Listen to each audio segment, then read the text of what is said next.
feels like a whole new Paimon after those 2 days in the hot springs. The Abyss kind of threw a wrench in our relaxation, though. Still, spending time here really has felt like a vacation. The Kaholosaurs are so nice and so fun to play with. Their bellies are super bouncy. Oh, and Atea's snacks were so delicious. She gave Paimon some for the road just this morning, actually. Yelling at some kids who got caught throwing stones in the hot springs, so not much has changed since we first met her.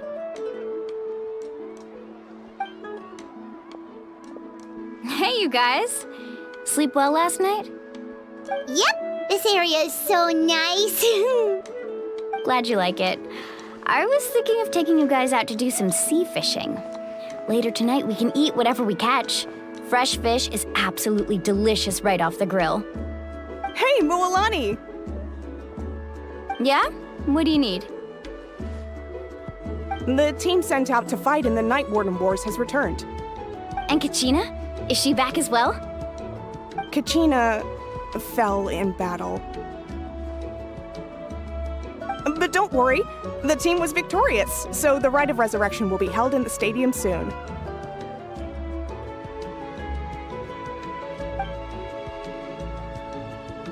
That's a relief.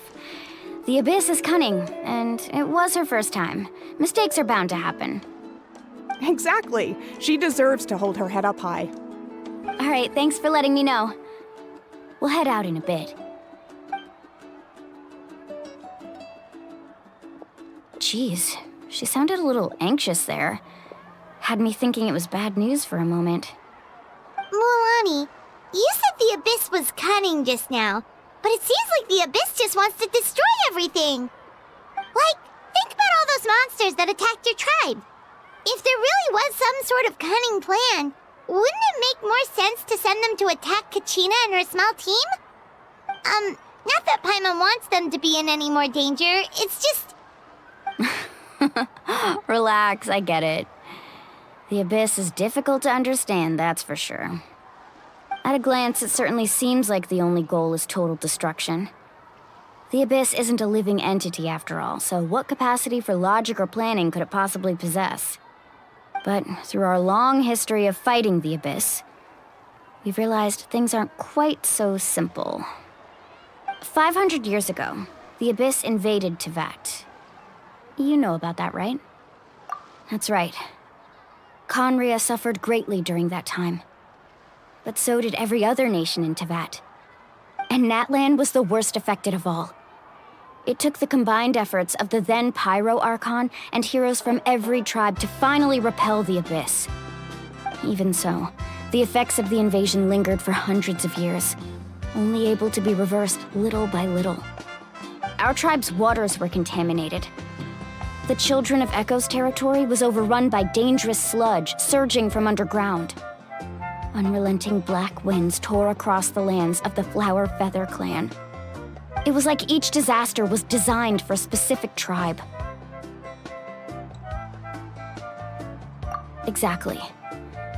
We once thought that the Abyss's desire for destruction was a sort of primal instinct, but its methods are, in truth, marked by intelligence. We now believe the Abyss has invaded the Night Kingdom, and has the capacity to read the memories of this land at any given moment. And that's how it became so dangerous and cunning. Almost like it knows you inside and out. Yes, and that's why we've been unable to fully eradicate it, even after all this time. Luckily, the problems left behind by the Abyss have been successfully addressed by the various Pyro Archons we've had over the years. Now every tribe is prospering and things are looking up.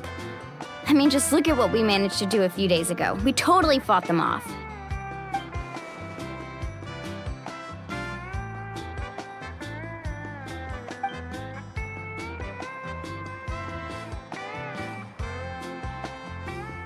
You must have had to sacrifice a lot to get to this point. Every battle, every sacrifice is in pursuit of a future where we get to stop fighting. Responsibility, duty, unavoidable burden. Everyone in Natlan views the war differently. But I believe we will be rid of the Abyss one day. and the efforts of all who fought against them will become a story for the ages. To think that my name could survive in ballads passed down to future generations, it's kind of romantic. Everyone has something that drives them forward, you know?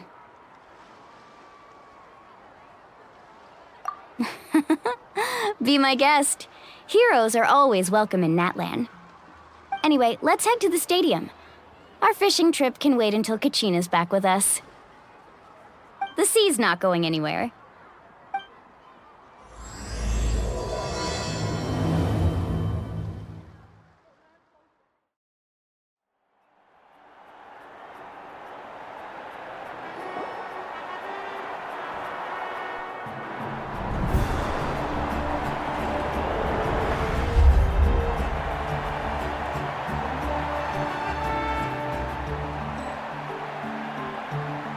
Whoa, this place is packed already! Of course. No one's gonna miss out on the chance to welcome our heroes back from battle. It's their moment of glory. Kachina's gonna be so flustered. She's never had this many eyes on her before.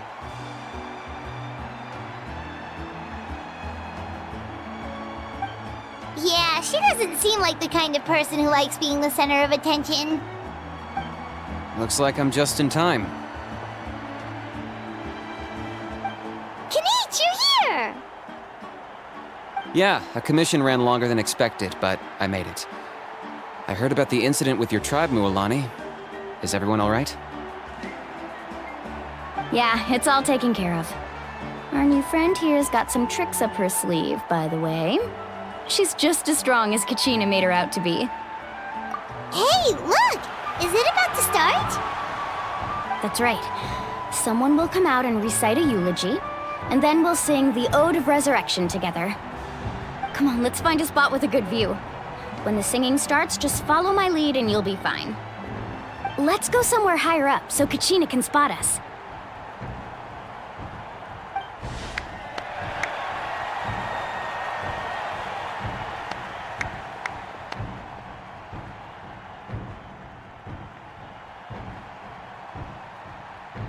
Warriors of Natlan, heed the call of life. We are the inheritors of memory and legend. Those who grew alongside sun and wind. Those who forged our own destiny and future. That is Natlan's fire, the lifeblood of our nation.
I could not find Kachina within the Night Kingdom, or locate her ancient name.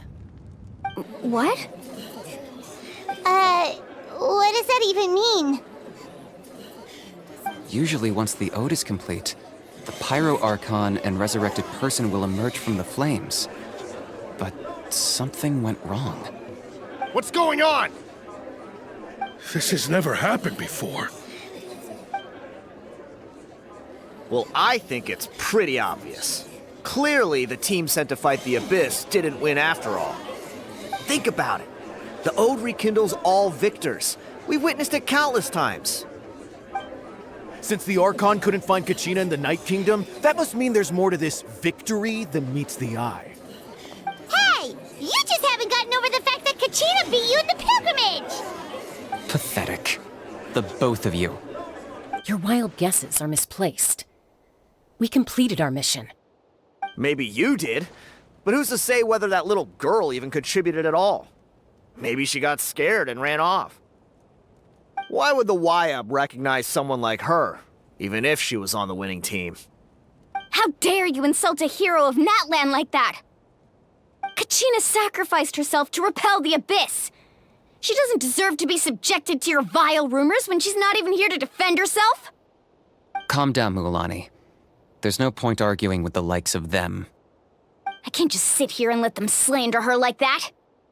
To insult a hero of Natlan, the person actually has to be a hero.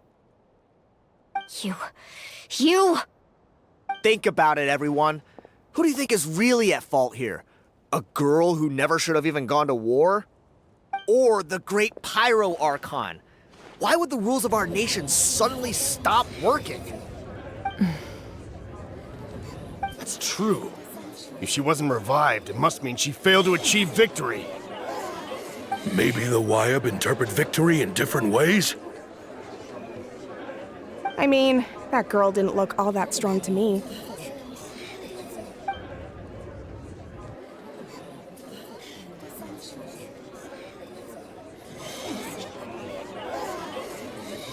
Kachina wouldn't have run! That's not like her at all! No, she's been waiting for this moment for too long. No matter how daunting the situation, no matter how scared she might feel, she's always the first person to stand up and face it head on. We don't even know what happened, so don't you dare try to use this as an excuse to vent your anger or slander her reputation. Fine. We'll find out what happens soon enough. Then, we'll see who truly deserves glory. That's enough. There is no doubt about today's victory, or Kachina's part in it. She is a hero worthy of our admiration and celebration. However, the failure of today's ceremony is undeniable. Kachina has not been rekindled, and I offer you all my deepest apologies as I continue to investigate this matter. To prevent further casualties, I have decided to suspend the pilgrimage until this matter is resolved. What? No one is all-knowing. No one is infallible, not even myself.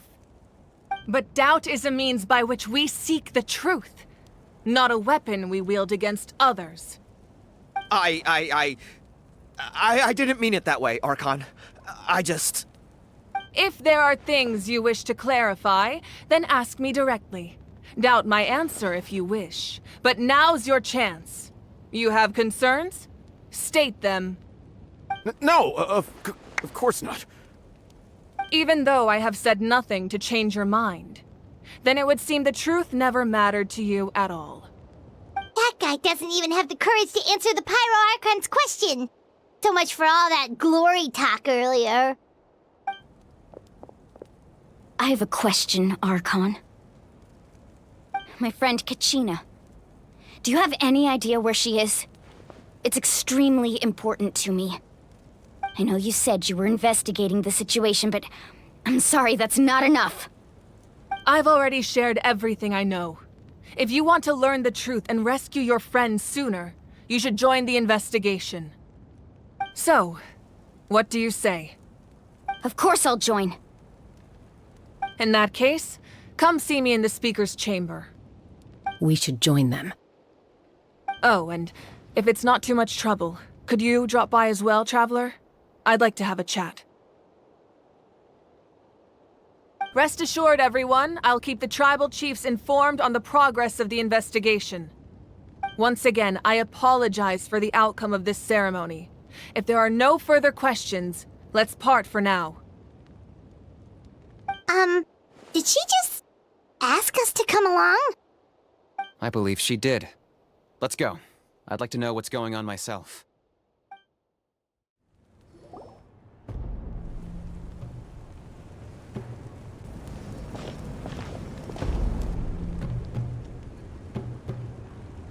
The situation is urgent, so I'll get straight to the point. Kachina is undoubtedly a hero of Natlan, and I'm deeply sorry this happened to her. There's been unrest in the Night Kingdom, but I don't know what's causing it. As a result, I've been unable to track down her location. Until we find and address the cause of the unrest, the Ode of Resurrection will continue to be ineffective. And that means Kachina won't be able to come back? That's correct. Not until the problem with the Night Kingdom is resolved. How long will that take? It's hard to say. Kachina always dreamed of fighting the Abyss, of doing her part to defend Natlan. She wasn't afraid of death because she knew, if it came down to it, the Pyro Archon would be there to bring her back to life. Whenever we sat down together, exhausted from training, she would always hum the Ode of Resurrection. She was supposed to come back to us. We were supposed to hug her and celebrate with her and share her joy. We supported her every step of the way, but what are we supposed to do now? Sit peacefully and wait for her return? Lose ourselves in grief over her death? Tell me, are we her friends? Or her murderers? That's not fair, Mualani. It's all right. I understand your rage and your grief. Kachina's life means a great deal to me, Mualani. Believe me, I want to bring her back as soon as possible. I would give you that peace of mind if I could. But please, hear what I have to say so I can at least give you a broader picture of the issue we are now facing. Considering the recent attack on your tribe, I believe the Abyss has found a new means of undermining the rules of our nation. You mean... The Sacred Flame. The foundation of our resistance against the Abyss. If we continue to hold the pilgrimage and send teams to fight the Abyss, there will likely be more casualties. But if we stop altogether, the Sacred Flame will only grow weaker. The Abyss will scale up their attacks, and the tragedy we saw with the people of the Springs will only be the first of many. If we compare the two choices, the former seems to be the lesser of two evils. Sorry, I know that may sound harsh, but I bear the name Malipo. Weighing the costs is my duty. The raw truth can be cruel. But we need to understand it if we want to approach this rationally. But what would you say, Mualani? This is personal for you. And unlike Kanich, I dare say it's not a simple case of weighing up which course of action is less painful, is it? No. I can't choose between them, and I don't want to. Saying that one is preferable over the other is disrespectful to the people who suffered. You're saying it doesn't matter whether I suspend the pilgrimage. The consequences will be equally painful. Yes. What happened to Kachina breaks my heart. But I couldn't bring myself to sacrifice other people for her sake. And that is the crux of the problem. It's not simply a matter of choosing the lesser of two evils. Either way, there will be people who suffer. And the end result will be the same. Belief in the pilgrimage will waver. Once doubt has crept in, the people will no longer unite in battle against the Abyss. And that is exactly what the Abyss wants. Their ultimate goal isn't to break the rules that make the Ode of Resurrection work. It's to destroy the people's faith in them. To prevent what happened to Kachina from happening to anyone else, we need to suspend the pilgrimage. So that is my current plan. And in the meantime, I've made efforts to strengthen each tribe's defenses. Then, we have to find another way of strengthening the Sacred Flame to keep the Abyss at bay. This won't be easy. I'll need time to figure out the best approach. I understand your anger, Mualani, but I hope that provided some clarity, at least. Wow. Hyman thought things were gonna get heated for a second, but the Pyro Archon took the time to explain everything so patiently. I owe you an apology, Archon. I let myself get carried away earlier, and I'm sorry. You're right. We need to focus on finding solutions. We could always hold the pilgrimage without sending a team to fight in the Night Warden Wars. That way, we would still be able to fuel the sacred flame. I've considered that, but the two events have nearly always been linked. Without the chance to fight the Abyss, pilgrimage rankings lose their prestige, and competitor numbers will drop.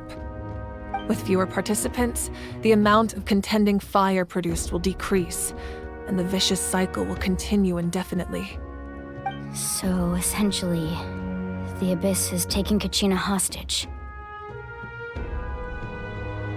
You've learned about the concept of ley lines during your travels, yes? The Night Kingdom is something similar. Staying there for a short period of time shouldn't have an effect on the person. But with the Abyss in the picture, it's a different story. Your sense of self will be devoured until eventually you become one with the sea of souls. Imagine pouring a cup of water into a rushing river. You can try to scoop up another cup, but there's no chance it will be the same water you had before. I won't sugarcoat it. That is the danger Kachina is currently facing. Just like you said, Archon. Both of these problems need to be addressed. You can focus all your efforts on dealing with the Sacred Flame. I will go search for Kachina. The Abyss poses the same threat to you as it does to her. It is very possible you will not return. Knowing that, do you still choose to go? Kachina's waiting for us to rescue her. That's all that matters. I failed to protect her during our campaign, but I can make it up to her now. I choose to go as well. Traveler? What do you think? Understood. Then I'll support you in any way I can. The Masters of the Nightwind have a technique that can extract an ancient name from the ley lines. If we can find Kachina's ancient name, I can use the link between them to pinpoint her position within the Night Kingdom. Then comes the hard part. You need to visit the Night Kingdom in person and rescue her. But isn't the Night Kingdom a land of souls? Can we even go there? Under normal circumstances, only the consciousness can enter. But there is a way to go there in person.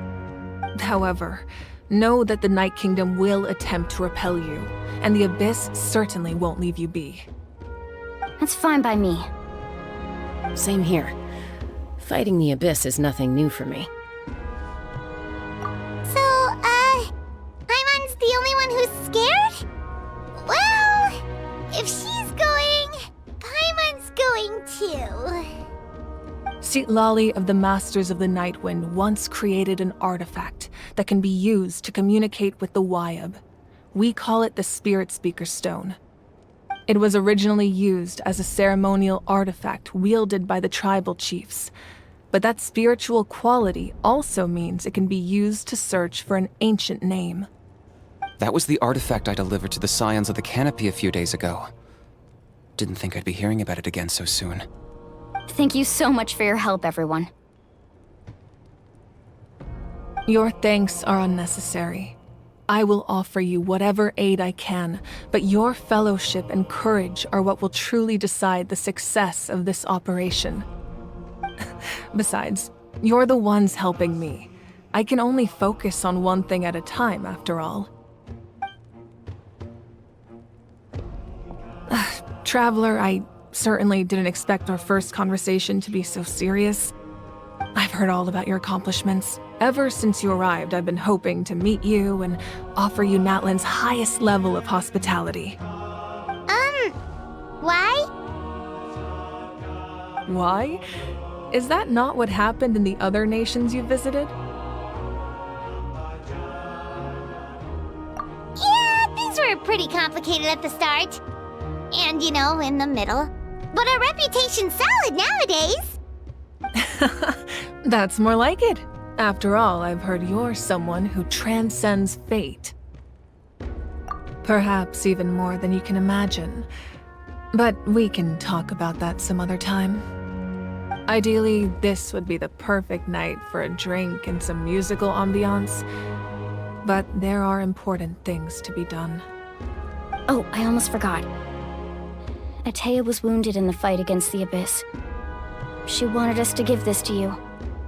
It embodies fond memories and my strength of will. That's what she asked us to tell you.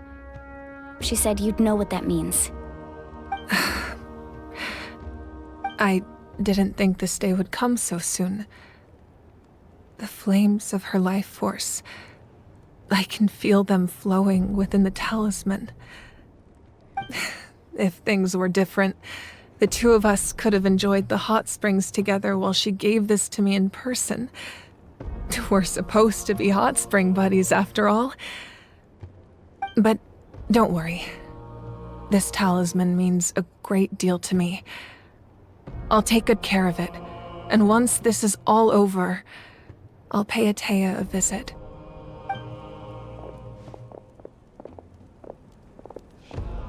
You said you didn't want to jeopardize the production of contending fire. But that's not at all why you decided to suspend the pilgrimage, is it? You're right. Even now, the production of contending fire is far from sufficient. The gradual corrosion caused by the Abyss has resulted in a massive shortage of pyro energy, and we're currently at the breaking point. As things stand, the pilgrimage is a lost cause. Suspending it allows us to save our strength to defend the tribes. The Abyss has brought catastrophe to Natlan, and Kachina's disappearance in the Night Kingdom is a direct consequence of that. We can't let the general public know that. No. If the public learned that Natlan's destruction was close at hand, there would be immense panic. But if I said nothing at all, they would have continued to question the integrity of Natlan's heroes. Another simple choice. The latter was clearly the better solution. But you chose otherwise. I have never subscribed to the belief that the right choice is the one with the fewest sacrifices. Let's go. There's still a way for the sacred flame to last a little longer. You mean? Yes. Come with me.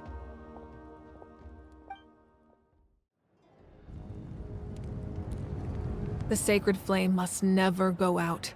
Not only does it strike fear in the Abyss, but it's also the pillar of Natlan's stability. So until our heroes are ready, I will sacrifice my power to keep it burning. But that can only last so long. I think we should focus on the remaining ancient name-bearers.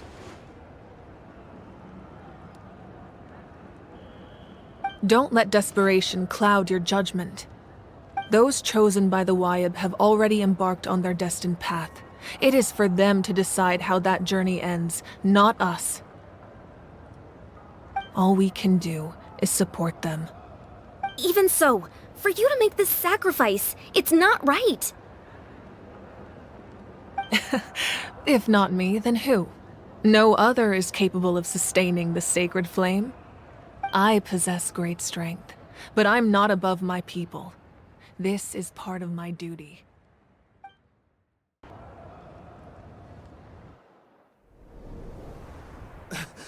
Archon, it's the Fatui!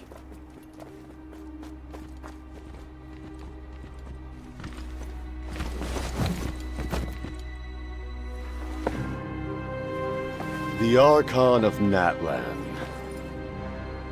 A force to be reckoned with. The secret of the ley lines is no secret to me. Long have they been destined for ruin.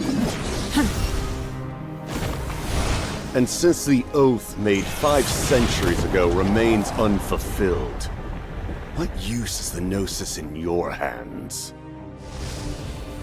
I don't know what you mean. But it sounds like this is about more than the Tsaritsa. In times of crisis, someone must pick up the mantle of salvation. Your plan has reached an impasse, and now it falls to me to create new rules for Natlan. But before the dawn of a new age, the old must be destroyed.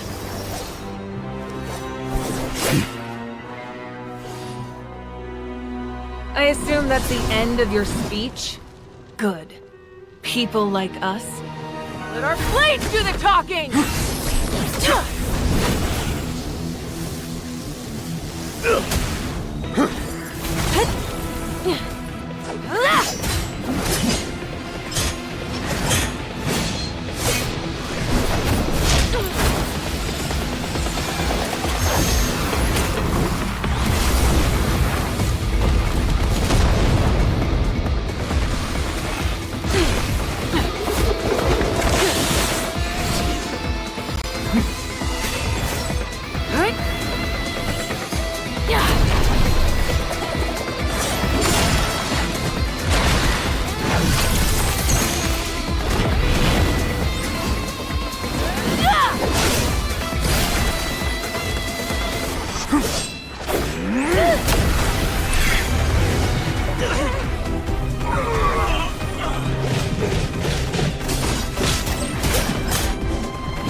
Masters of the Night Wind.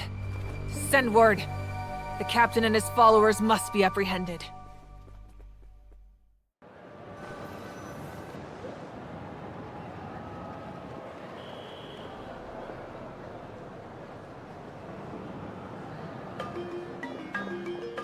Are you alright, Archon?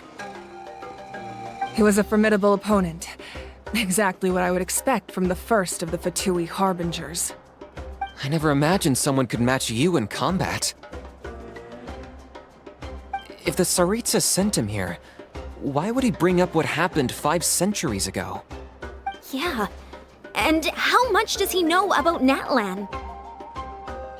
The Harbingers are all driven by their own personal goals. The only purpose that unites them is collecting the Gnosis. But I'm sure the captain has his own reasons for being here as well. Whatever his motive, we should shift our focus to the Fatui. If they attack again, and we're not prepared, we're done for. No, we're running out of time. The wound I inflicted should hold him back and weaken him for the time being. Besides, I'm sure you noticed, the power that came to his rescue just now came from the Masters of the Night Wind. In other words, there are traitors among us. Not necessarily. This could prove to be a very valuable turn of events. When we exchanged final blows, I sensed an unusual presence within him. I'll need to investigate further. Kanich, go to the Masters of the Night Wind and look into who could have aided the captain. Speak to Sitlali. She should know. Of course, I'll head out right now. Do you still intend to... Yes, but fear not.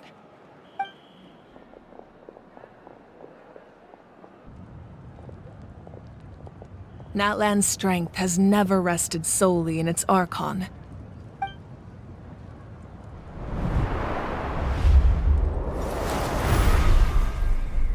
Together we foresaw the only path that leads to our nation's future. We must trust in that vision now.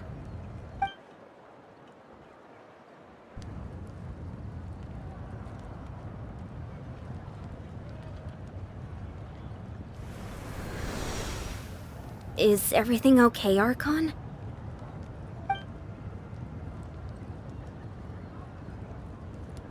Completely fine. Just lamenting the fact that I never got a picture when I could still turn my hair into flames. Too late now. I just hope the others have a safe journey.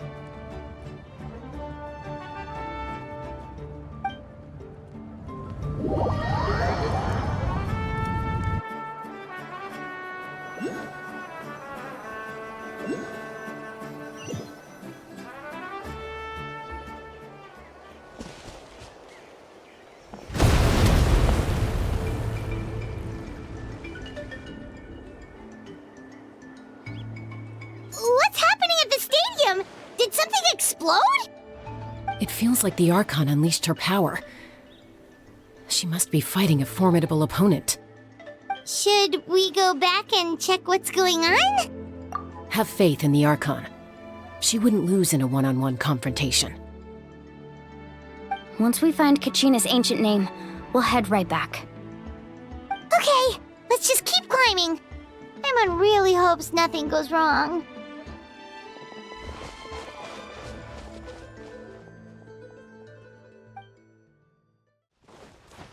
What can you tell us about the scions of the canopy?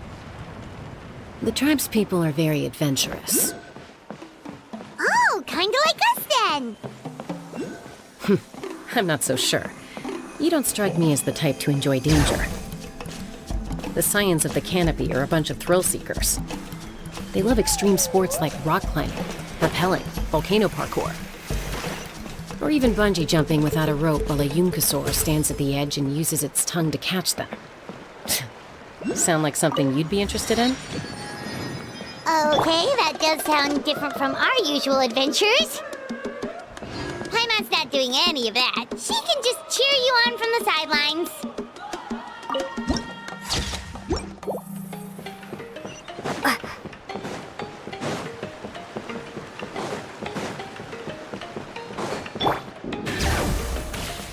That's Wyna, the tribal chief. Let's head over to him.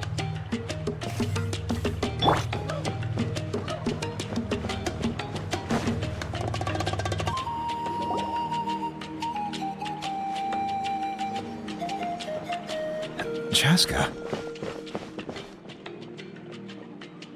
Nice to see you again, Wyna. I'm afraid we don't have time for pleasantries, so I'll get right to it. We're here for the Spirit Speaker Stone. Whoa, hold on a second. At least tell me why you need it first. My friend Kachina is trapped within the Night Kingdom. We need the stone to find her ancient name and rescue her. Rescue her? From the Night Kingdom? That's right. I'm sorry, but someone needs to tell you what you don't want to hear. Going there, a mature warrior would never make such a foolish decision.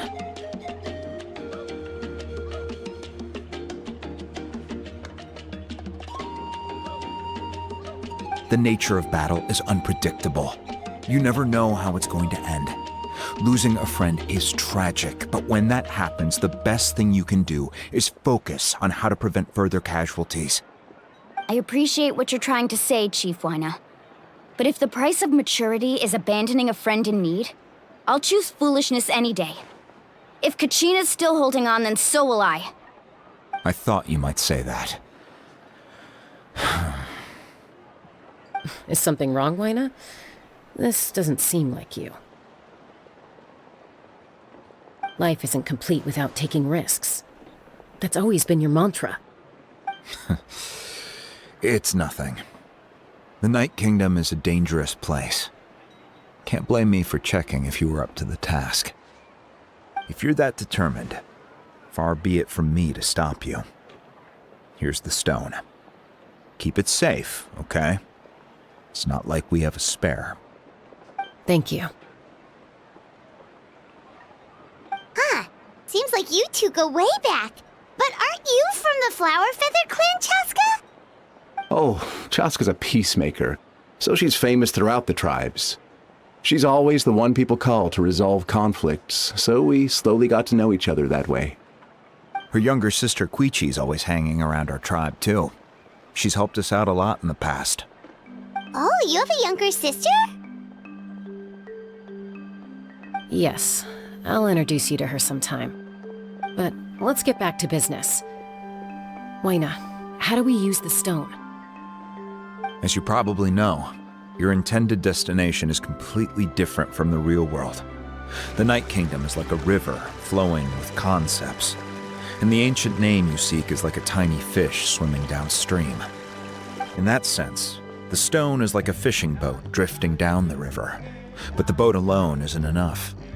You need a fisherman experienced enough to steer it in the right direction. We couldn't do that ourselves? With a little practice, I'm sure you could. You have the strength and the talent. If you want to make sure this works, though, I could recommend someone to you. Who? Vichama, a legendary warrior and scout from our tribe. He's got a keen eye and a well-honed intuition. Even his ancient name means to seek. If you're fishing for a name, you're gonna want him on the boat. Vichama? Why does that name sound familiar? He's one of Auntie Atea's hot spring buddies. I've heard stories about him. Where can we find him? Ever since Malco passed, he spends most of his time gazing out at the scenery from the cliff tops. Follow the path that way, and I'm sure you'll find him. Thank you. We'll go look for him there. Good luck. I hope everything goes well.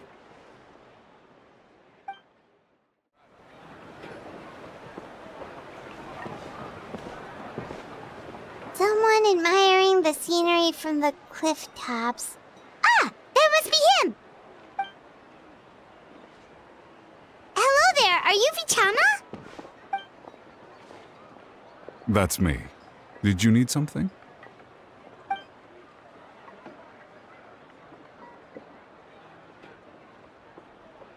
What? You're saying you can bring someone back from the Night Kingdom? How is that even possible? No, if you really think about it, anything's possible in that kind of place. But that would mean... Are you okay? You don't look so good. Everything's fine. I'll help you, but I do have a small request. After I help you find Kachina's ancient name, I want to use the stone to look for my friends as well. Your friend? Oh, why not mention someone named Malco? Is that who you're talking about? Yes, but I'd rather not get into it if it's all the same to you. That's not a problem. We agree to your request. Yeah. Since you're helping us find Kachina's ancient name, it's only right that we return the favor. Then we're agreed. Can I have a look at the stone?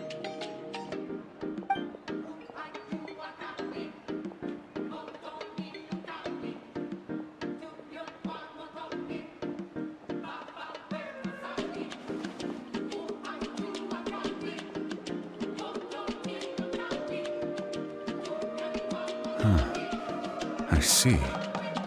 From what I can tell, it functions almost like an abyssal pylon. Both connect the Night Kingdom to the living world. Once the connection is established, the abyss will come surging through the opening like a predator honing in on the scent of blood. So we have to be sure not to use it in a tribal settlement. Wow, you got all that just from looking at it? I just picked up on the basics, really. I still have no idea why it works. You said someone named Sitlali invented this. They must be a genius. I'll go find an open area and start setting things up. In the meantime, I need you to get 2 things for me. We'll go right away. What do you need? First, I'll need some hook ropes. Pretty much every store around here carries them, so no need to go anywhere special. Oh, and I need to build a net out of them, so make sure you get a good amount. Wait, are you saying you're going to use a real net to catch Kachina's ancient name? How does that work when one's tangible and one's not? By creating something tangible in our world, like a net, we can create a connection to a corresponding concept in the Night Kingdom. Basically, I'm going to use the concept of a net to catch something equally intangible, an ancient name. Oh, I see. What about the second thing you needed? Right. I need two chunks of obsidian. Once we bring the ancient names into our world, we'll need a place to store them. Normally, you can only get obsidian from the Children of Echoes, but I heard there's a traveling merchant from that tribe around here somewhere, so maybe you can try your luck there. Gotcha! Alright, let's split up. See that clearing? Let's meet over there when you're done. Oh, and you can send someone with me if you want. In case you're worried I might take the stone for myself. What do you think, Chaska? There's no need. Lena spoke highly of you. That means you're trustworthy. I appreciate it, even though that doesn't mean much to me anymore. Anyway, it'll take some time to set everything up, so no need to rush. I'll see you in a bit.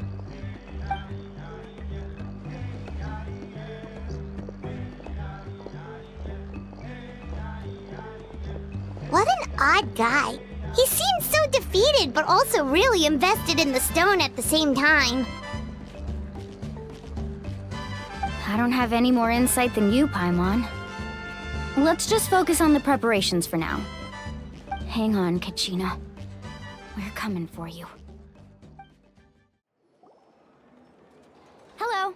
Do you have any hook ropes for sale? Hook ropes? As in rock climbing equipment? Yes. How much for your whole stock? Oh, the whole thing? Let me see. That would be 30,000 mora in total. Deal? Deal. Wait, really? What, you want me to drive down the price? We just need these as fast as possible. Thanks. Oh, no problem at all. I'll even pass along some information on the house. These ropes are usually used by rock climbing enthusiasts. If you want to learn, Roka's the person you want to ask. All right, that's everything. Here you go. Now we need the obsidian. Let's go talk to the traveling merchant Bichama mentioned.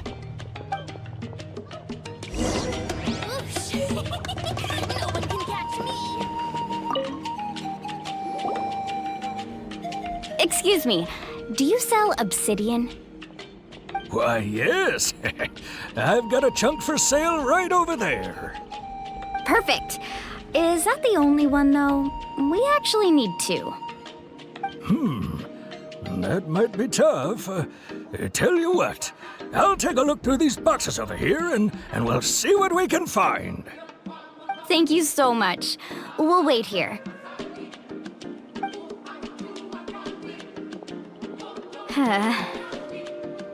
Relax. Everything's going according to plan. I know, it's just... I could tell Vichama feels the same way about his friend that I do about Kachina. I hope this chunk of obsidian isn't the only one. Kachina always carries all sorts of shiny stones with her. If I was the one trapped in the Night Kingdom, she'd have a whole pile of obsidian ready in a heartbeat. Well, would you look at that? I did bring an extra. Here you go, young lady. How does it look? Perfect! Thank you. How much do I owe you? If you hadn't shown up, these stones would have just sat here collecting dust. I'll take 3,000 mora for both. Here you go. By the way, I heard you mention Vichama just now. You running an errand for him, then? How's he doing? Malco's been gone for 5 years now.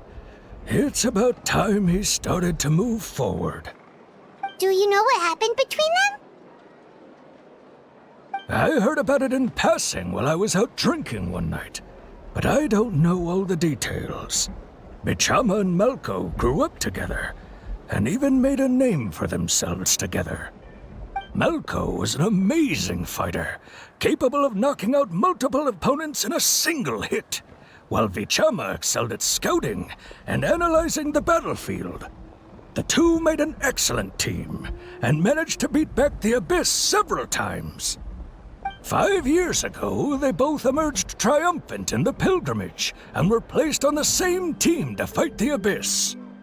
But on the eve of battle, the Abyss launched an attack on their tribe, and Vichama suffered an injury to his leg while attempting to rescue someone. Then what happened? The team agreed that he couldn't fight the Abyss in his condition. Vichama didn't argue. He knew going to the front lines with an injured leg would make him a burden in battle. So they raised the issue with the Pyro Archon, and she agreed to let him stay behind. It's just... Malco and the others ended up facing hordes of abyssal monsters in numbers that far exceeded anyone's expectations. The team made an error in judgment, and they fell to the onslaught. Vichama went into a deep depression after that. He blames himself for everything. Oh, you're not wrong. But it's possible he chooses to blame himself. Not because he did something wrong, but because he wasn't able to do anything at all. I've tried convincing him to move forward, to stop dwelling on the past. But the shadow of Malco's death hangs over him still. The Abyss has caused so much suffering, and some wounds never heal. I wish there was something he could do to make himself feel better. But... anyway, that's the gist of it. Maybe you could help him talk things through sometime. I would really appreciate it.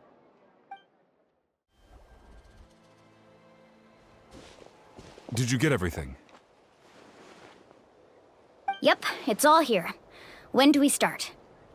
I've made all the necessary adjustments, so we're good to go. As agreed, I'll help you find Kachina's ancient name, and then you return the favor. Go ahead.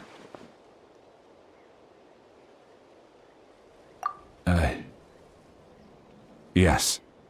After Malco fell, I scoured the battlefield to see what happened. It turned out he wasn't bested by some impossibly powerful foe.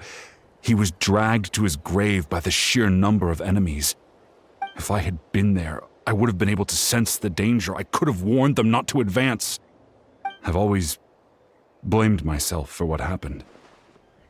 But when you told me about Kachina, I realized there's a chance Malco might also be alive, fighting for survival in the Night Kingdom. But that happened several years ago, right? The Pyro Archon said all life within the Night Kingdom eventually becomes one with the Sea of Souls. There might not be much hope, but I still have to try. Malco and I promised each other, even if we never managed to root out the Abyss for good, we would fight together until the end. All right, let's get to it. I'll start searching for the conceptualized version of Kachina's ancient name. If you see any fragments scattered around the area, please collect them.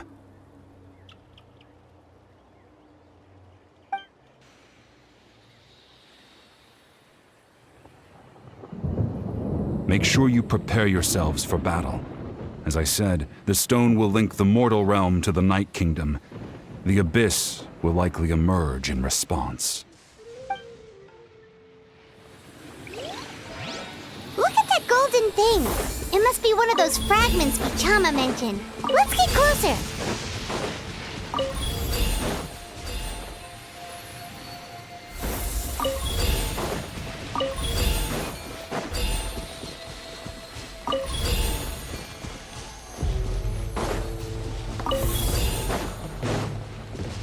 Whoa, monsters incoming! Watch out, everyone! No, my sword! Rain outlines... Let me weave you a verse.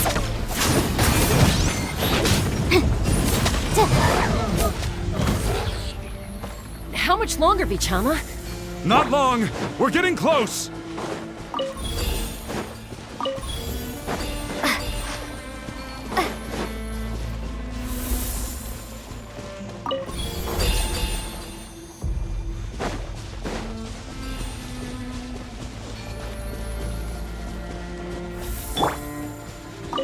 Bring it!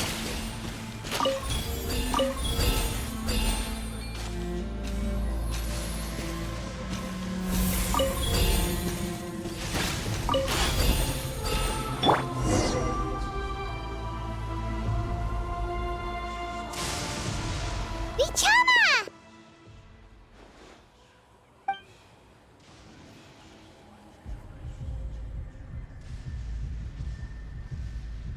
Quick! Take it!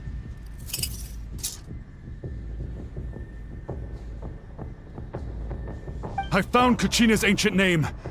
Hang in there, Malco. Just a little longer. Something's not right. The power of the Abyss is getting stronger.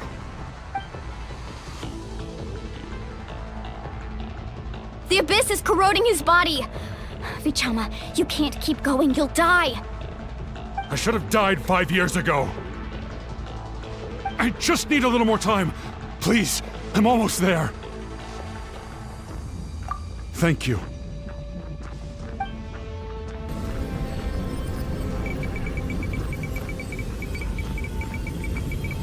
Whoa, watch out! The power of the Abyss is strong.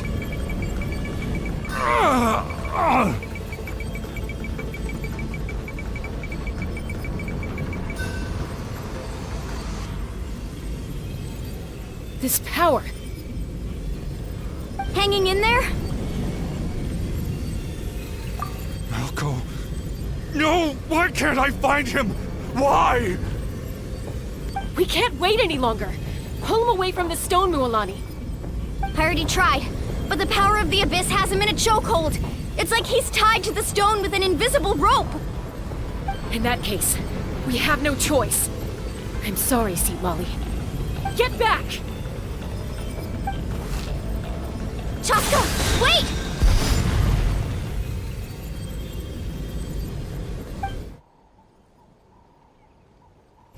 Ouch! What happened just now? It looked like the Spirit Speaker's stone was... The stone's power was spiraling out of control. The only way to stop it was to destroy it. You were all caught in the shockwave of the explosion. You might feel dizzy for a while, but that's normal. Give us a heads up next time, will you? You're lucky we managed to dodge it in time. I thought I said to get back. Yeah, barely a second before you made it go poof. Not everyone has your reflexes, Chaska. We were this close to getting dragged into the explosion. Okay, I'll be more careful next time. At least Kachina's ancient name is still in one piece. Wait, where's Vichama? Vichama! Vichama! I couldn't find Malco's ancient name. It must be completely gone by now. Once your ancient name disappears, there's no coming back. From the very beginning, I knew there was a slim chance, but still. And now... it's too late to save him. From the minute he left that day, it was already too late. Vichama. I'm sure he's heard enough condolences over the years. Let's just give him some space. Huh? What's that in your hands, Vichama? It looks like something's glowing! Huh? This is...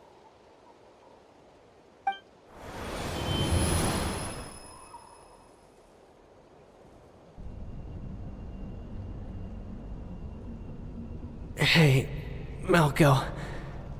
Got any strength left? Not enough to swing a sword, but to say a few last words? Sure.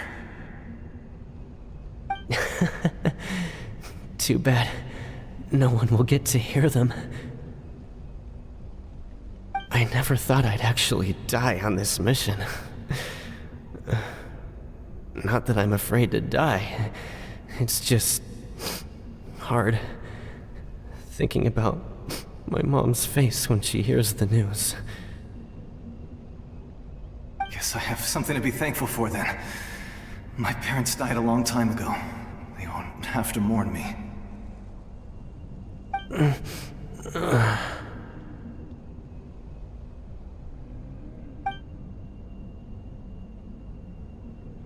Pisak! Always had to beat me at everything, didn't you? Right to the end, you were never one for goodbyes. Maybe you're right. Maybe no one will get to hear our last words. But just in case... Vichama, I'm so glad you didn't come with us. Don't be sad. Just keep on living. For the both of us.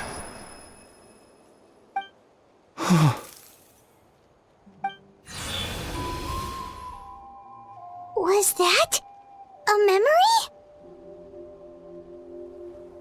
Seems like we were able to salvage something after all.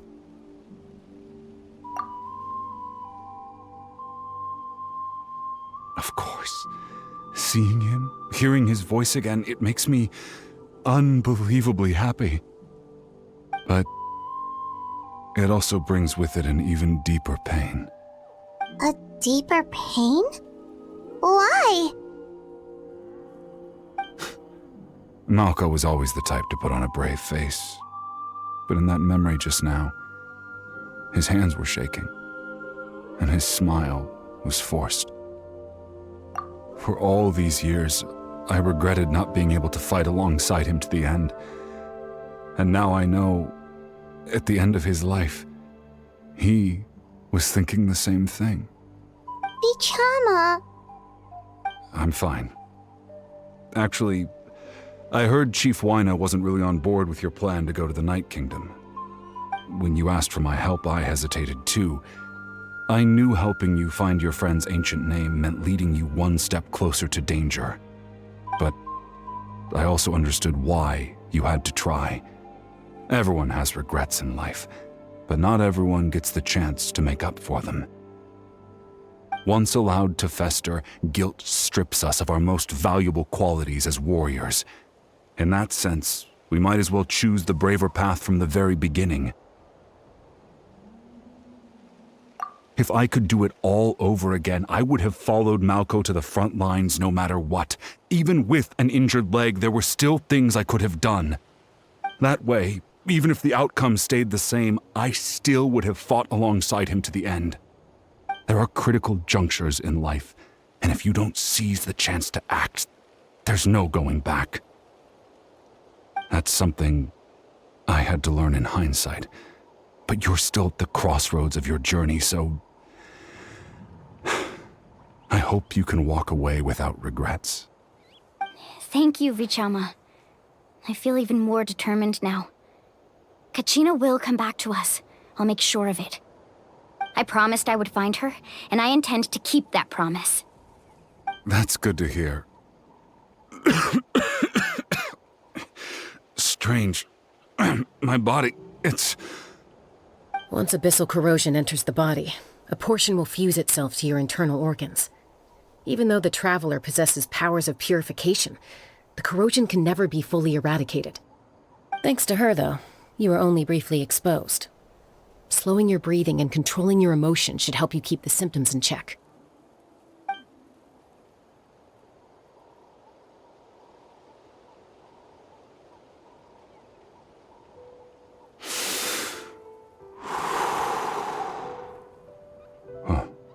That does make me feel better.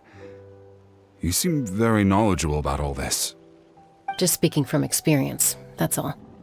Anyway, we've recovered Kachina's ancient name, so we're off to a great start.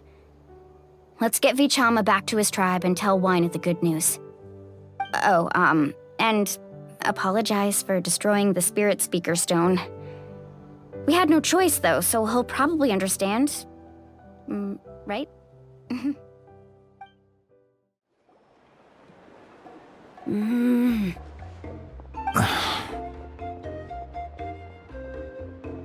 Koichi, are you really gonna just stand there like that? I don't know what you want from me. I think you know exactly what I'm trying to say, Uncle Wina. I can hear it in your voice. Honestly, it's just one thing after another with you two. They're back. Koichi? What are you doing here? Don't play dumb with your own sister. You know exactly why I'm here. My apologies, everyone. I just need to borrow Chaska for a few minutes. You come with me.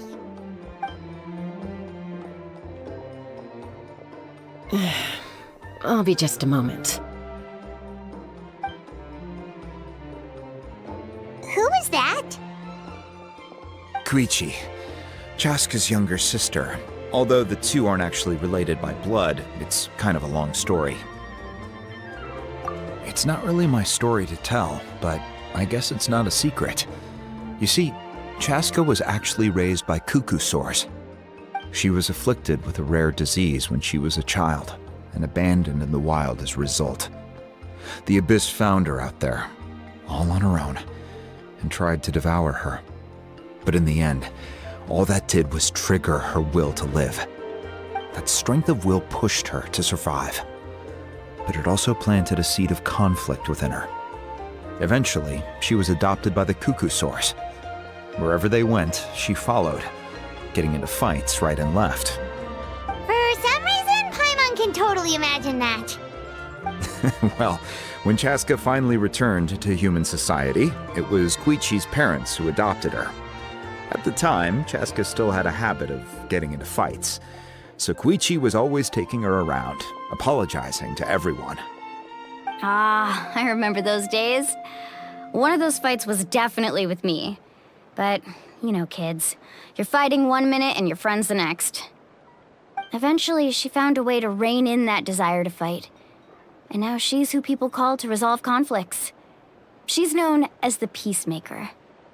It sounds like she still argues with Koichi, though. Don't siblings usually stop fighting when they get older? That's partly my fault. Koichi asked me to stop Chaska from doing anything dangerous, but you probably know by now, once Chaska makes up her mind, there's no changing it. Oh, I get it. No wonder you tried to talk us out of going to the Night Kingdom. Chaska even said that wasn't like you. I'm all for your adventure. You need to take risks when you're young, because by the time you're my age, you couldn't attempt something like that even if you wanted to. Better try now than live with regrets later. That's what I say. Still, I can understand where Koichi's coming from. In the end, nobody wants to sit back and let a loved one put their life on the line.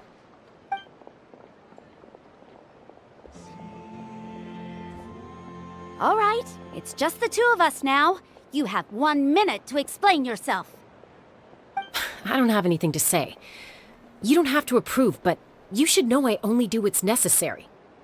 That attitude is exactly the problem. It's like you don't care. You try to sneak off to the Night Kingdom behind my back and then play it down as if it's just a trip abroad. Well, technically I am going abroad, right? Again with the excuses! We agreed, didn't we? There are 4 levels of danger. If it's not something urgent, you can only engage in level 2 danger and below. You can only go up to level 3 if a situation is so dire there's absolutely no alternative. But a trip to the Night Kingdom? If that's not a level 4, I don't know what is. And you were just going to sneak into the place without saying anything.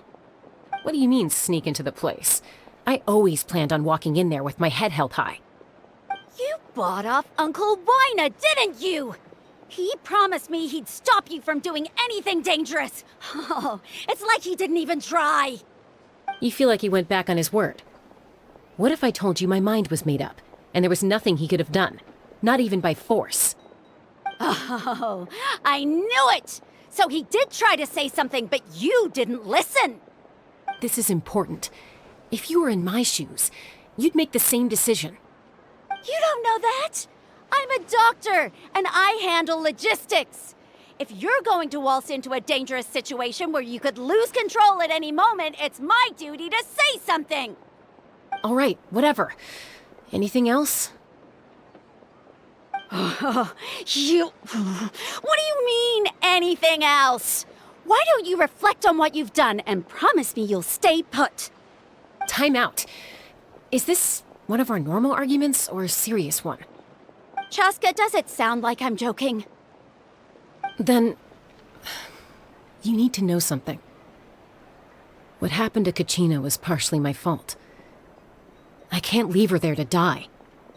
That's not who I am. But the person you become when you lose control, that's also not who you are. That's a different issue. You said it yourself. A person is only as good as their morals. If I want to live in Natlan, I need to display qualities that make me worthy of this nation. I've also told you that managing your condition is equally important. Sometimes you have to make sacrifices. All right, let's stop this here. If we keep going, I might actually have to get serious. And I think Waina prefers his roof attached to his house. Is that a threat? That sounds like a threat to me. Koichi! Younger sisters are supposed to listen to their elders. So, you're really going to go, no matter what I say? I'm supposed to be your sister. Then support me. I'll be back. All you have to do is wait. Chaska. So, that's it. Why'd you have to turn out to be so darn annoying?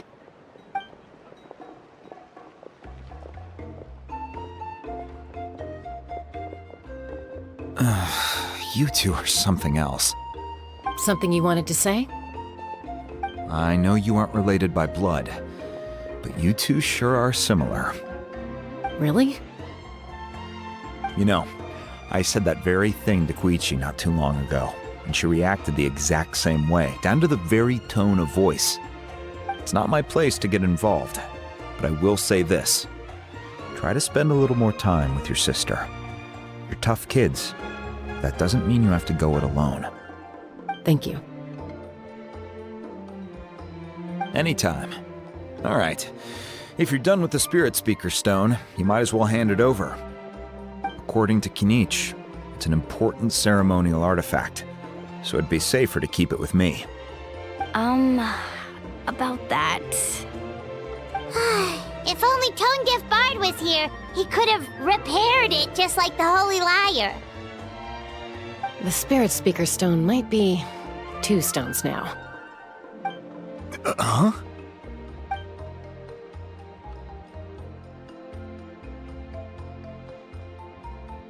I see. Sounds like it was an urgent situation. If someone's life was on the line, then you had no choice. Still, Citlali's going to be a nightmare to deal with now that you've broken her stuff. I'll explain everything to her later. Stay safe out there in the Night Kingdom, okay? I'll wait here for your safe return.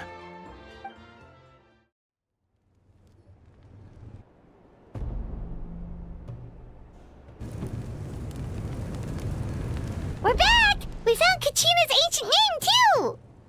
Well, it's fairly complicated. Let me give you the condensed version.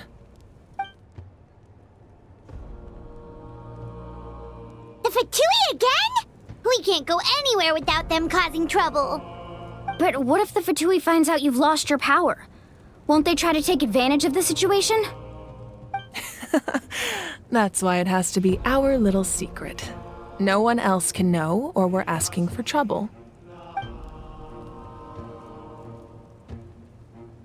Look, I wish I could offer you some sort of consolation, but I won't lie to you.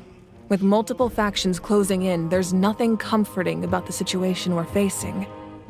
Still, all you need to do is focus on your goal. You can leave the complicated matters to me.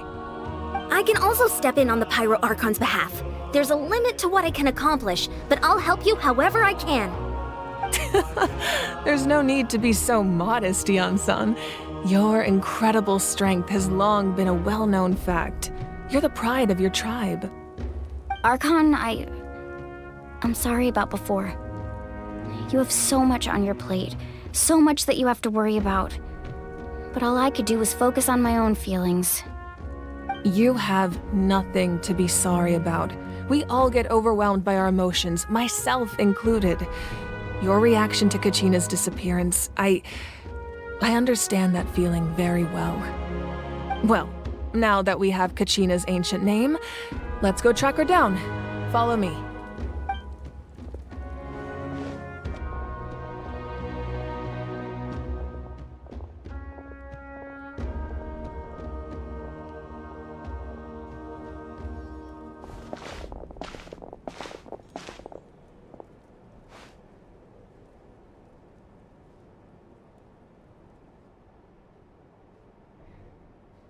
What is this place?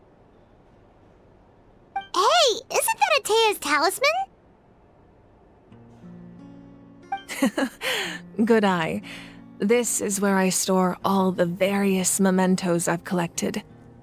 Whoa. I've never seen this place before. There's so many things in here. It looks like there are items from every tribe. Collecting them must have taken a lot of effort. I suppose you could think of it as a hobby of sorts. In Natlan, everyone grows up listening to the stories of heroes. And physical items do a far better job of preserving those stories than our own memory. Now, I still have some preparations to make for the ceremony, so feel free to take a look around in the meantime. If you're curious about an item, I'm more than willing to tell you about its origins. All right, we'll have a look.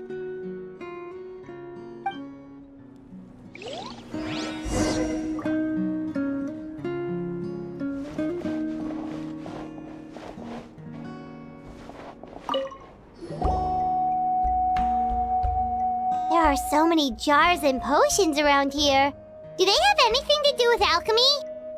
No, those belong to the Masters of the Nightwind. They're ceremonial tools used to amplify the ability to communicate with the Night Kingdom and the Wyab. Yamaya is an expert in this field, and she taught me a lot. Even though she appears stoic and serious, she actually has a keen sense of humor. The tools you see here are quite traditional. Her students found them outdated, so she passed them on to me. The contents of the jars aren't all that special. Oh, except the big jar in the middle. That's what she really wanted to give me. Ooh, must be something really cool. What's inside? Grape juice. Huh? It's quite tasty, although probably expired by now.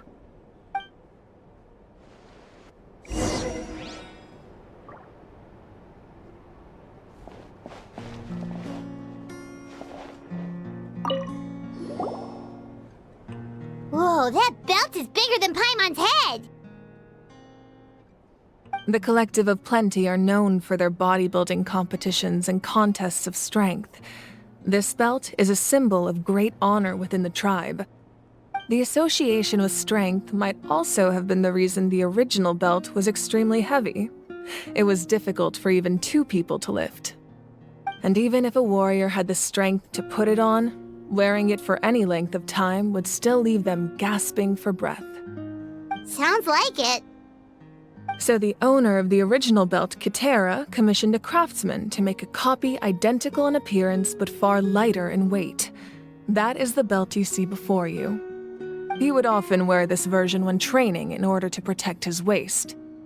Or he made a lighter version so he could wear it all the time and show it off.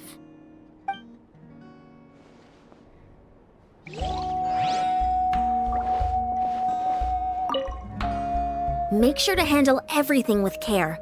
This cup, for example, it's heavier than it looks.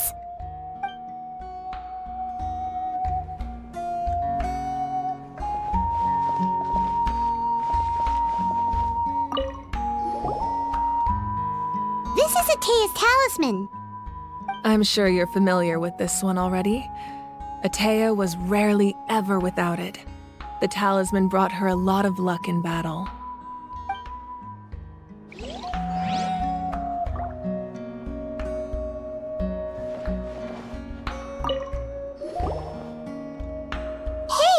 fishing rod here. It must have belonged to the people of the springs. That's right. It belongs to a legendary fisherman named Matavaru. I have his entire set of fishing equipment, actually. He and I met in a tavern. He told me about a particular kind of giant fish and his meticulous plan to catch it. In his eyes, I saw a hunger and a strong fighting spirit. To him, the sea was the battlefield upon which he staked his honor. So, did he do it? The next time I saw him, he was covered in scars.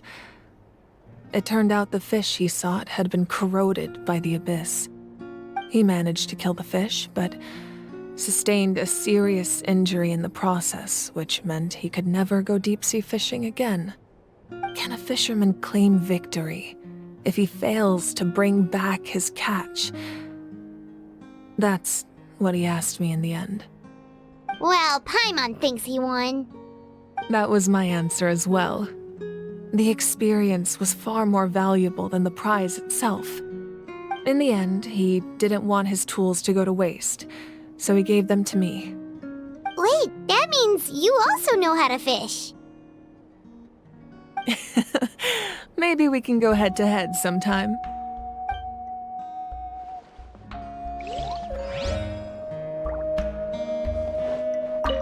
This fishing basket looks familiar.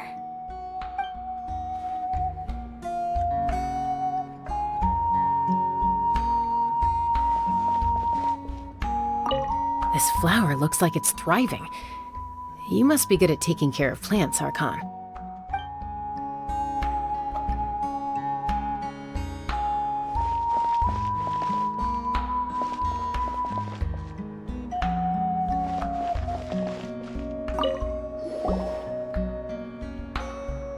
Whoa, this weapon is huge! Which tribe did it belong to? Ah, that weapon belonged to Tenoch, a hero from 500 years ago. Strictly speaking, he didn't belong to any single tribe. That's because even before the disaster with the Abyss broke out, he had already been exiled. Exiled? It was a punishment imposed out of necessity, but he accepted it all the same. He believed it was what he deserved. When the Abyss attacked, the tribes found themselves in urgent need of a powerful figure to lead them into the battle, and there was no one more courageous or resolute than him. He united the 6 tribes and accomplished great feats throughout the war. Ultimately, he perished, and because he had already lost his ancient name, the Ode of Resurrection was unable to bring him back.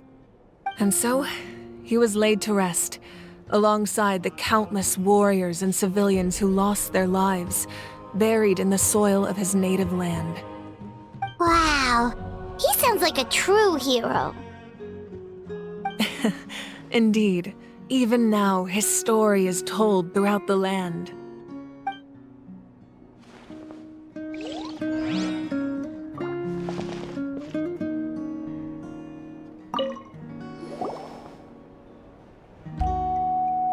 The powder still needs some time to settle, so let's wait a little longer. Well, what do you think of my collection? Do you feel like you have a better understanding of Natlan's culture now? Yeah, if each item represents a different story, seems like Natlan's really been through a lot. Does every item hold a special memory, just like Atea's talisman? That's right. The items in my collection actually serve a similar purpose to the ancient names passed down among the tribes. They demonstrate the true shape of time. The shape of time? Most people perceive time as a linear concept, almost like a straight line that can only move forward. We cannot change the past or predict the future. But there's also a different theory, one that I believe to be closer to the truth. Namely, that the past, present, and future all exist at once. At once? Paimon's not sure she understands. Let's say your journey ended right now. Thinking back on your experience in each nation, which one would you say was the most important? Exactly. Even at the end of your journey, the things you experienced along the way don't cease to exist. They become part of who you are.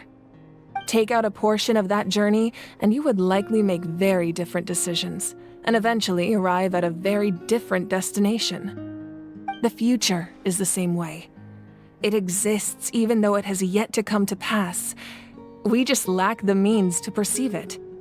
Of course, there are those with the power to foresee the future. They simply call it by a different name. Fate. You're quite familiar with that concept, I would imagine. That does kinda make sense. The future hasn't happened, but already exists. Humanity excels at living in the present, but too often we forget the past and neglect the future. While the pilgrimage and the Night Warden Wars lead us to a better future. Only by uniting the people of Natlan across countless eras can we fight back against an enemy as formidable as the Abyss. To come up with such a set of rules, the first Pyro Archon must have possessed a level of insight I can only imagine. That's correct. At first, he was a mortal man with no special power. After he ascended to the divine throne, he used it to borrow power from the heavens and establish the rules of Natlan. Namely, a framework through which ordinary people can ascend to Archonhood. By holding the pilgrimage, we're able to determine the strongest among us. And when that person ascends to the divine throne, their inner flame will awaken.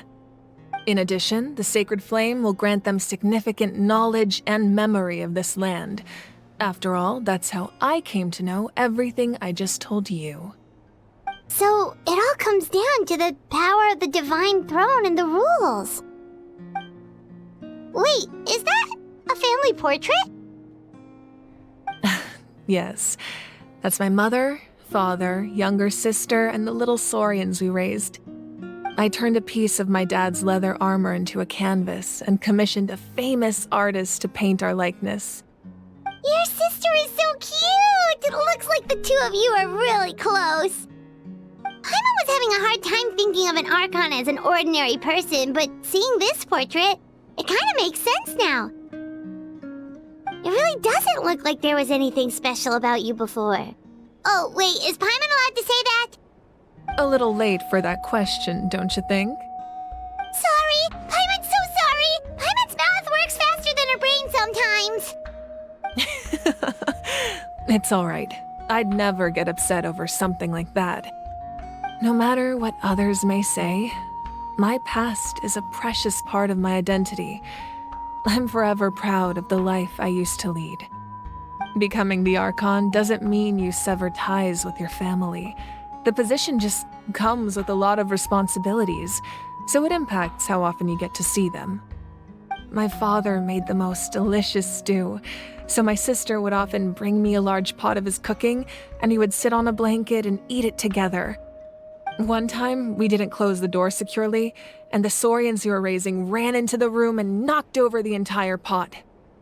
My sister immediately burst into tears. The two troublemakers were going for the meat, but when they saw my sister's distress, they froze on the spot. I still remember the way they laid there, sulking like a pair of children, even after making such a mess.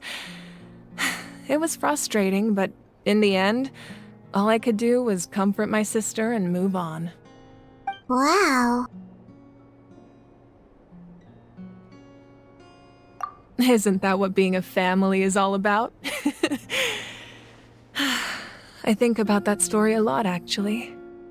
As the Archon, I made a vow to defend this nation, and experiences like that, they remind me exactly what I'm trying to protect.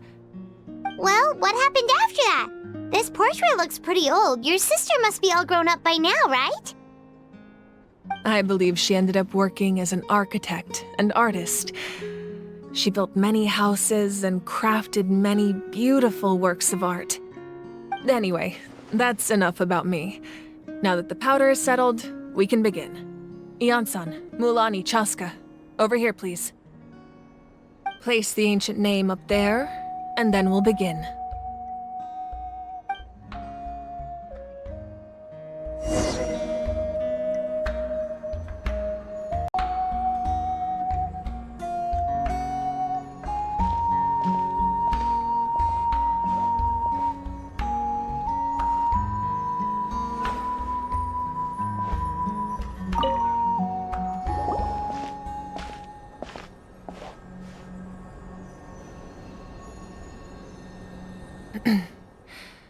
Surely as the echoes of life resound through heaven and earth, so too shall our stories remain eternal. Ancient name, take us to your fated bearer. Allow her to answer our call.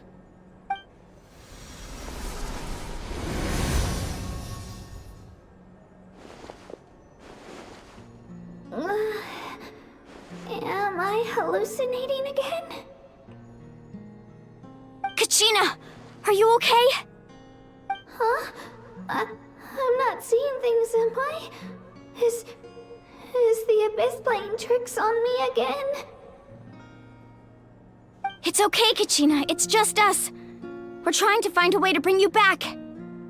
Everyone, you have to listen to me.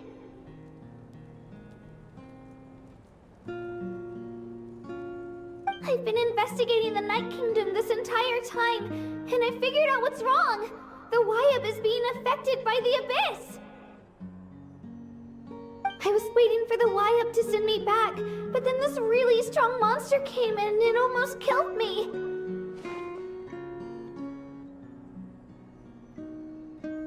The Wyab saved me, even though its power is weakening, so I've been hiding from the monsters while trying to find a way to help. The Night Kingdom has become a huge mess, though. I keep hearing these awful sounds and seeing really horrible things. Don't listen to those sounds, Kachina. The Abyss is trying to strip you of your sanity. All you need to do is stay safe and wait for us. We'll be there shortly. It's okay. I feel so much better now that I've had the chance to talk to you guys. You don't need to worry about me. I've never been strong or special at all, really. So I don't blame anyone for forgetting about me or leaving me behind. Just knowing you care is more than enough. I'll find a way back. You don't have to put yourselves in danger to come rescue me.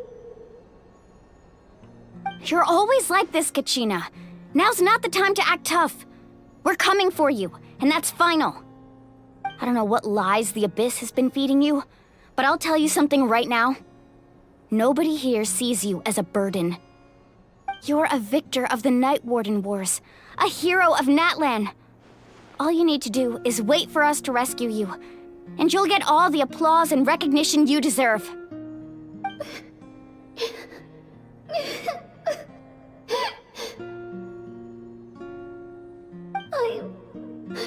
I'm really scared. Everything's so dark and creepy here. And I want to go home. Still, I don't want you to put yourselves in danger because of me. I don't want to hold anyone back ever again. All you need to do is place your trust in us, just like you always have. No one fights alone. We're not leaving you behind. Not ever. Yeah, we're so close, we can't call it quits now! Thank you. Be careful. Looks like we've lost contact. Now comes the most dangerous part. You have to traverse the Night Kingdom in your physical form.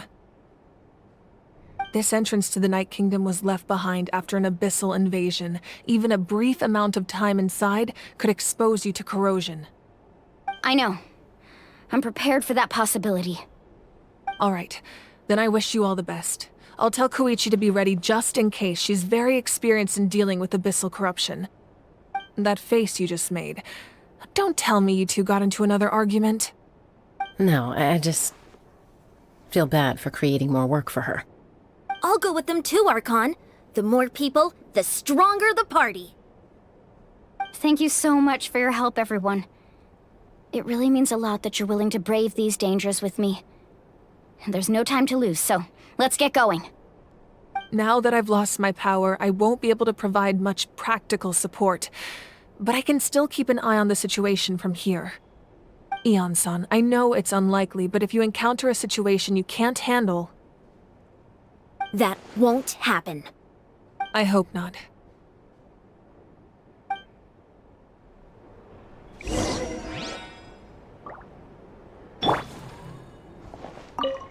Be careful out there. I'll observe the situation from here.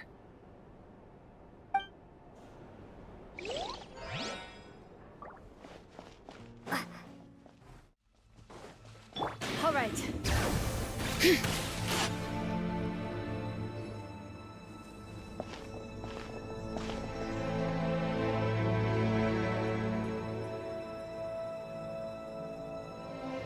So we're underneath Natlan right now? It looks nothing like Paimon was imagining. That's because in the distant past, Natlan was home to an incredibly advanced civilization ruled by dragons. Humans only established their own society after the fall of the dragons. So these are Saurian ruins? Wait, you mean like the elemental sovereigns? They had their own advanced civilization? Yes, a really long time ago. Very few records have survived until now, so no one really knows what the devices here are for.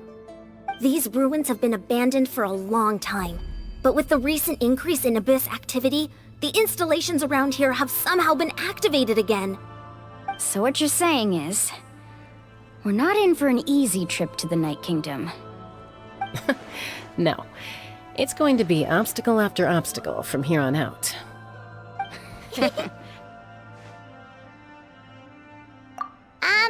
Why are you all laughing like that? It's creeping Paimon out.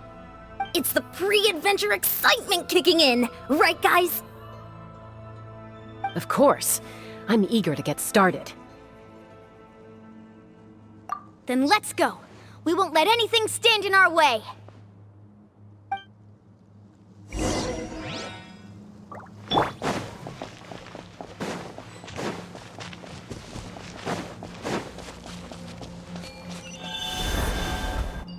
Seems like the road ends here.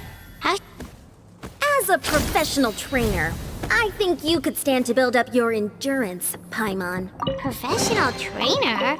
Paimon thought you were a warrior from the Collective of Planning. Well, that goes without saying. But I actually work as a sports coach. I provide professional guidance for many of Natlan's popular sports. And I don't just mean physical training. I design nutrition plans as well. Ah, so basically no sugar, no soft drinks, no grilled meat. Yeah, we'll be here all day if you list them out one by one. It's much faster to just focus on what's good for you. Such as? Vegetable juice. Want some? Those guys look familiar. We've fought them before. Let's go. Show no mercy.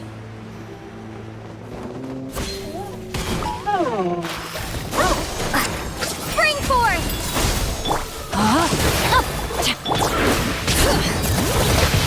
Boom boom! Boom boom!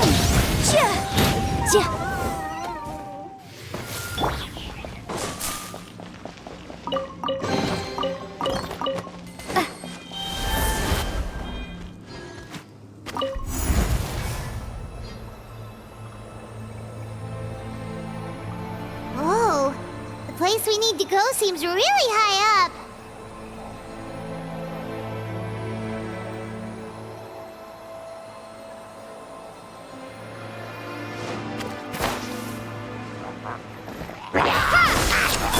No, my sword! Spring forth! Propagate!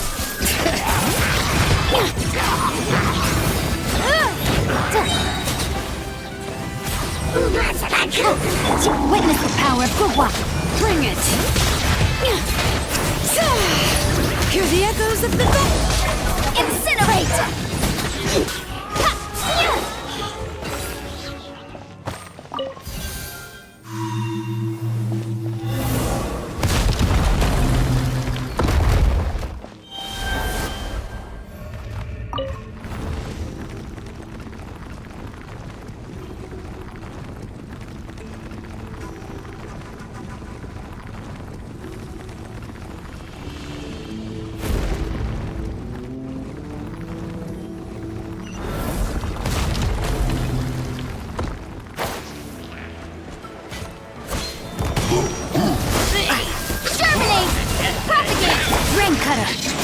Outlines your fate. Know my soul. Let the mountain's veins boil. Breath of the flame. Incinerate.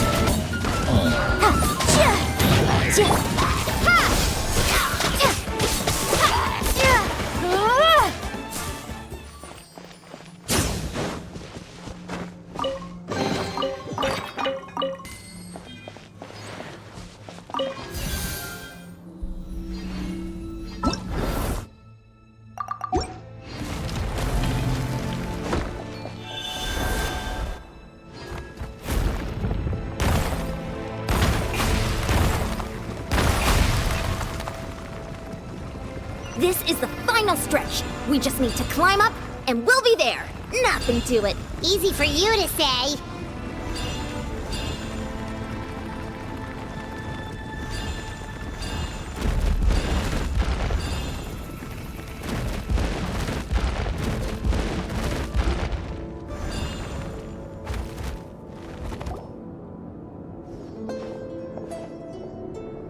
This must be the entrance the Pyro Archon told us about.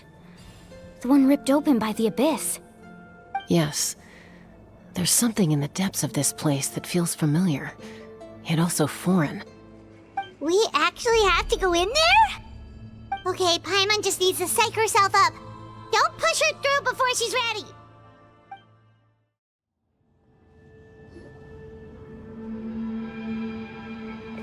Hey! You don't have to drag Paimon! You're pulling too hard!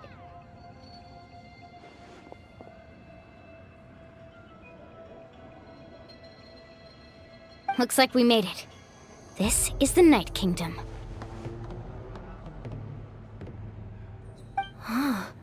It looks so different from what I imagined in the stories. That overflow of energy is probably what trapped Kachina here in the first place. From this point forward, everything we know about the real world no longer applies. Anything can happen here. Paimon's more worried about how we're gonna make it out. We obviously can't go back the way we came. Do you see that patch of light on the ground? It's shining down from that fissure in the sky. Oh yeah, right in front of us. So that's coming from up there? Oh, it's so high up. Did we really fall that far down? Just like I said, our real-world knowledge doesn't apply here. We fell all this way, yet came out completely unscathed. If this was the real world, we'd have to climb our way back up to the entrance. But here, all we have to do is stand underneath the light and offer a prayer. That's it?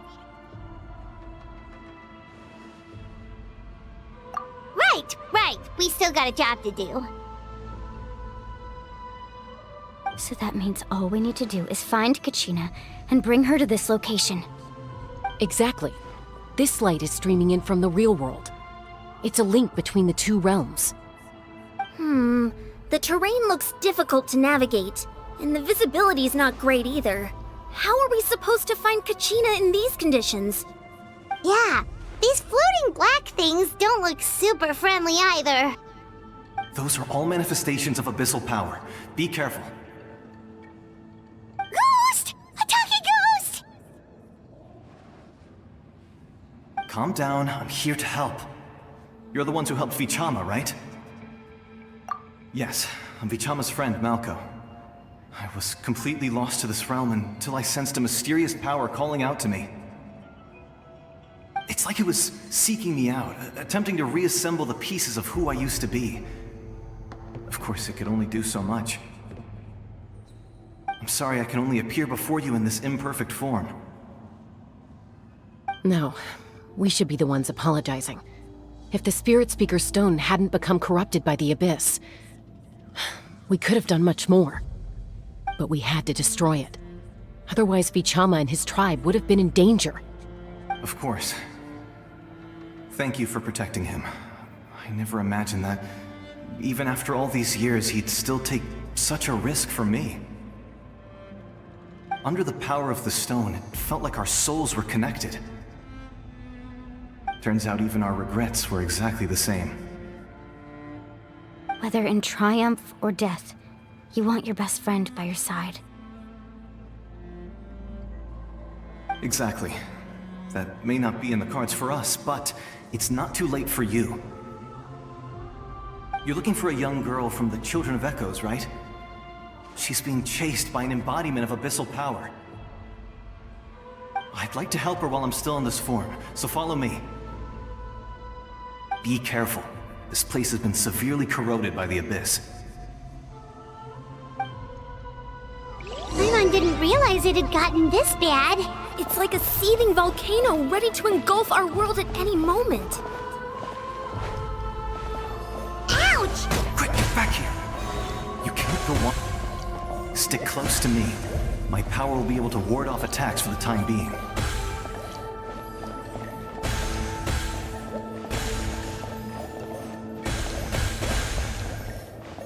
We won't be able to keep this up.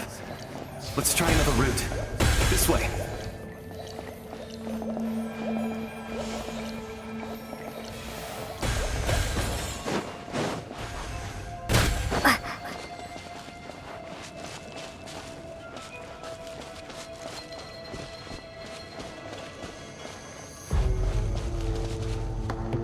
Not good. More monsters. We shouldn't waste our time on them.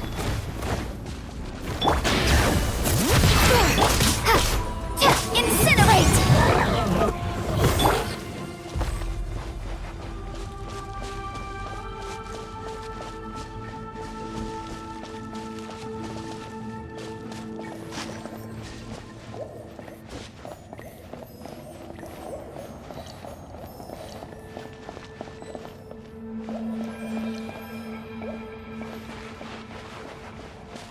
Oh, Paimon can't see anything! It's easy to get lost here. Just stick close.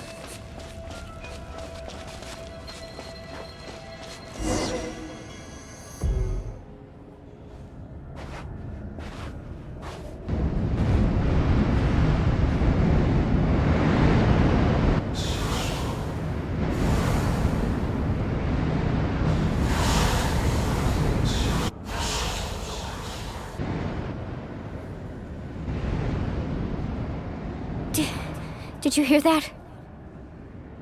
What? Never mind. It was probably just my imagination. Don't scare Paimon like that! I heard it too. It was a voice from the Abyss. What did it say? Doesn't matter. It certainly doesn't harbor good intentions.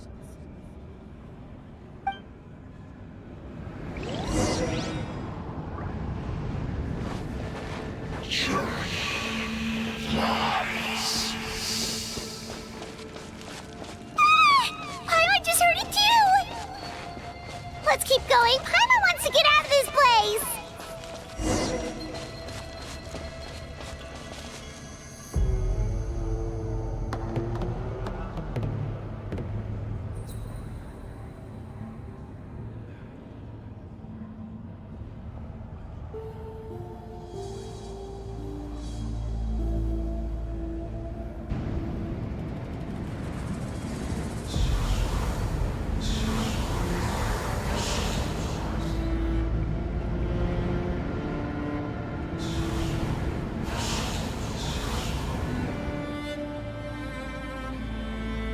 We're here, Kachina! Oh, honey? You made it! Looks like our reunion will have to wait until we take care of these monsters. Good idea. Let's go!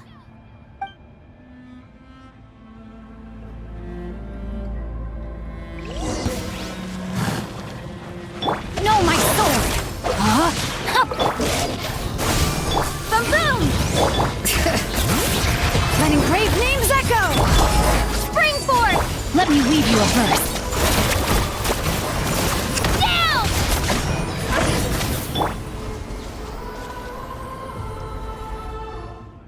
You're here. You're finally here. Thank you so much. That monster can appear from anywhere. It almost caught me a bunch of times. The Wyab's power helped keep me hidden, so I just tried to stay out of sight until you got here. Atta girl. You did so well. And most importantly, you weren't hurt. Should we start heading back then? Actually, I have a request. Will you come visit the Wyab with me? I can't exactly put it into words, but something's wrong with the Ode of Resurrection. And I know it has something to do with the contamination from the Abyss. That was the Pyro Archon's theory as well. Everything we've seen here certainly seems to back it up. In the Night Kingdom, there are 6 main totem poles representing the Wyab of each tribe. You can think of them like the body of each Wyab. Additional totem poles, like the ones around here, serve as proxies to which the Wyab can extend their consciousness. There are countless proxies scattered around the Night Kingdom. Through them, the Wyab can extend their consciousness over the entire realm and track down souls no matter where they roam. But if a proxy were to become severely contaminated, then a soul could become lost within the Night Kingdom.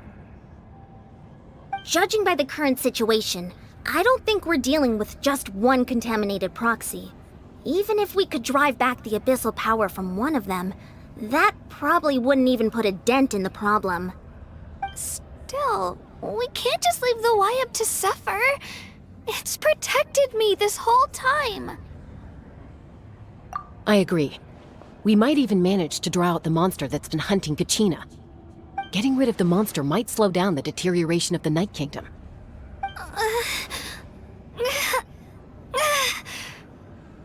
Kachina? What's wrong?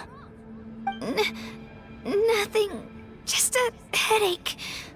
And that voice again, telling me to abandon the Wyab and leave this place. Maybe we really should leave. Kachina's already been here for too long. No, I'm fine. I don't plan on listening to that nonsense. I can hold on.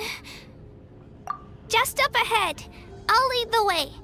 Besides, I can still fight, so please, help me out a little longer. Listen to me, Kachina. We'll come with you, but that's because we want to help the Wyab, not because we have something to prove. You don't have anything to prove either. It's okay if you reach your limit. We'll be there for you. All right. The sooner we get this done, the better. We've already come all this way, so we might as well try to get to the bottom of this. Let's go. This way. I'll stay here and try to stall the Abyss monster. All by yourself? That's too dangerous. It's all right. I may not be as strong as that monster, but I'm definitely more familiar with the area. Besides, I don't have much time left. If you're anything like my friend, I'm sure you're not particularly fond of goodbyes. So go. Achieve your goal, and return to the world where you belong. Thank you for everything. You're a true hero. Thank you.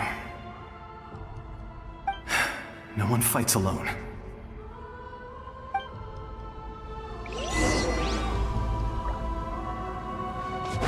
Does your head still hurt?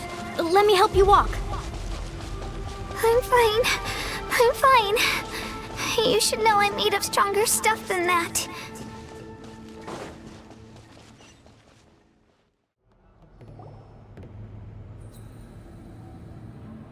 Wyab?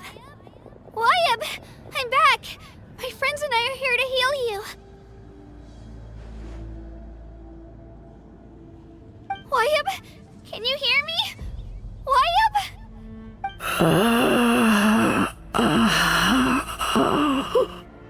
So we were right. The contamination is already too severe. It's preventing the Wyab from answering our calls. All right, get ready, everyone. Time to purge the abyssal energy from this place.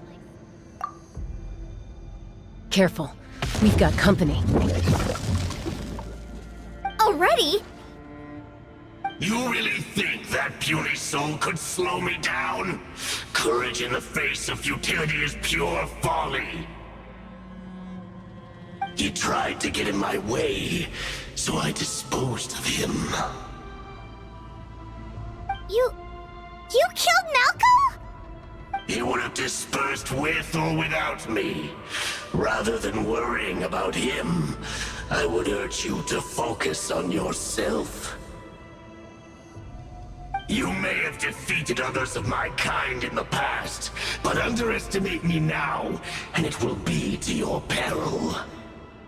No, the power of the Abyss is intoxicating. The destruction it seeks captivates like a masterful work of art. I strive only for the opportunity to see it up close.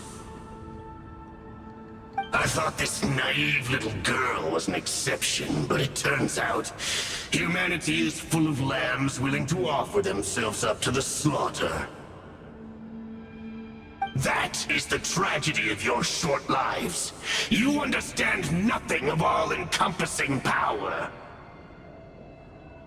Ancient names, pride, friendship, all empty ideas invented to give you a false sense of self-worth. They possess no power at all.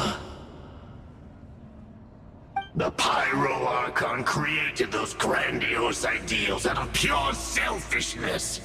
Anything to avoid sharing power. Anything to avoid handing over the primordial gift to ordinary people like you. Don't believe me? Then ask yourself, why is the Pyro Archon strong beyond measure, while you, Kachina, remain so pathetically weak?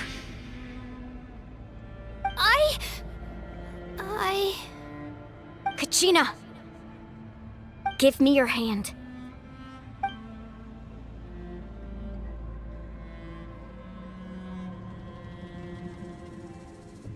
Feel that? I'm right here next to you. Thanks, Moalani. You're right. I have nothing to fear. Because I'm not alone anymore. You're right. Maybe comforting ideals don't have any power. But you also couldn't be more wrong.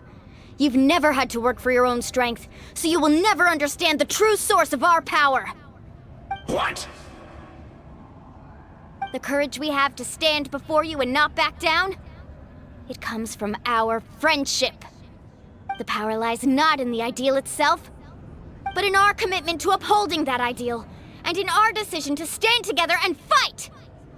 Well said! Let's go, Kachina. It shouldn't take more than 2 of us to handle an enemy like this. Sorry in advance, but you deserve what's coming to you! There aren't many in Natlan who can beat us when we're together.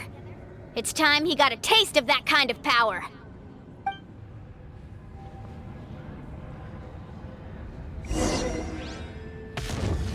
Right here!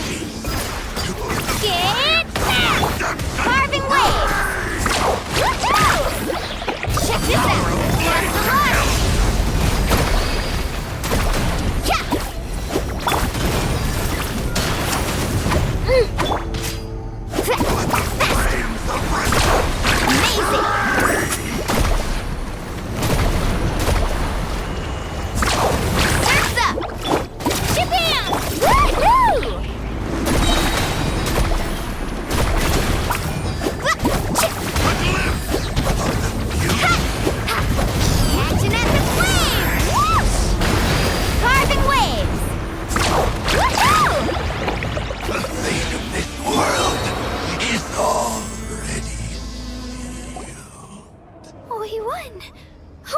That's the line!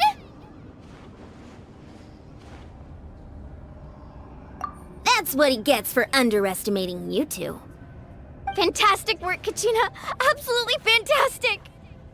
This makes me so unbelievably happy. I'm happy too, Moalani. Together we really are unstoppable.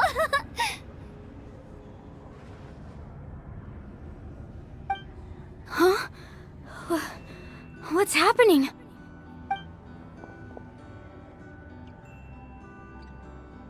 My ancient name is glowing? But I thought I didn't bring it with me. It's probably a projection from the real world. But that doesn't explain why it's glowing all of a sudden. Wait, does that mean you're...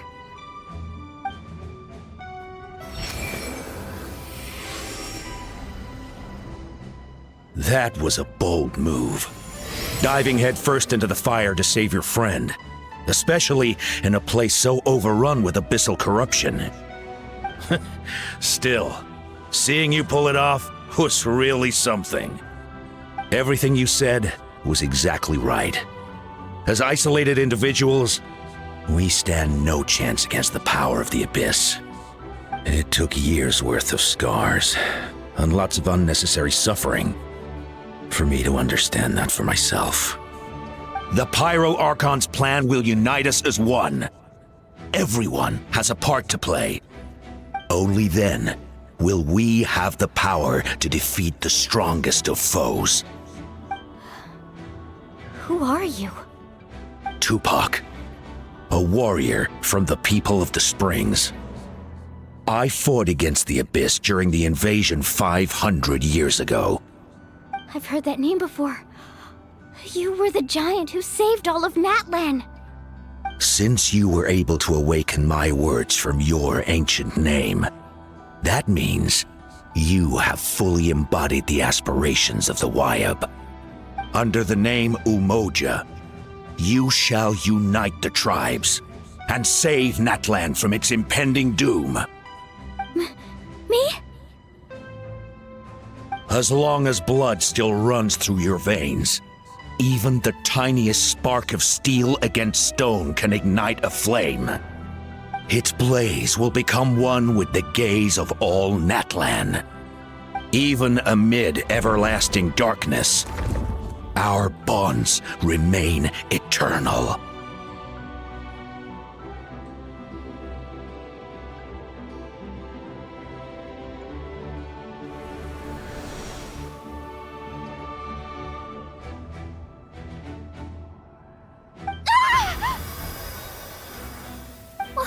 What's wrong, Moalani?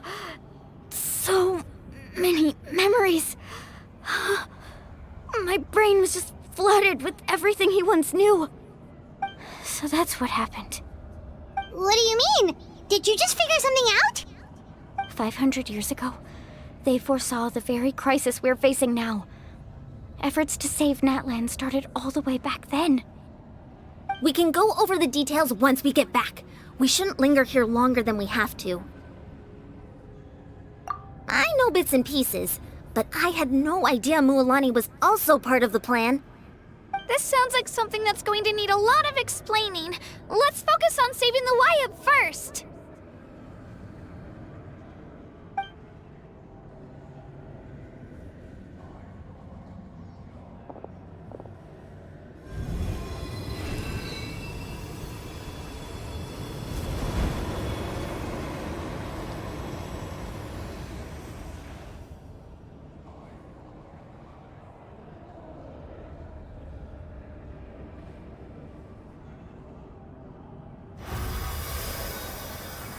Okay, that should be enough.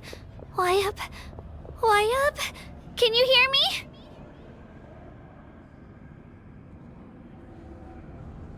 I hear your voice, Kachina. My dear child. Great. Well then, I'm afraid it's time to say goodbye. I just wanted to make sure you were okay before we leave, but we can't afford to stay here any longer.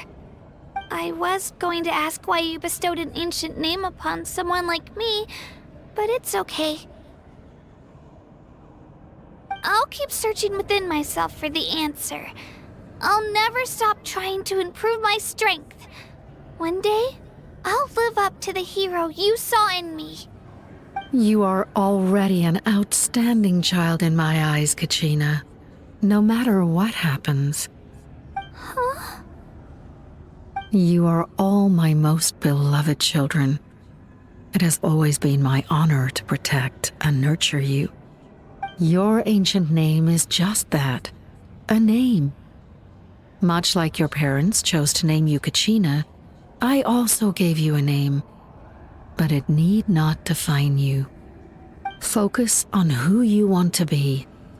You are already worthy of your name. Now, you need only devote yourself to becoming a better you.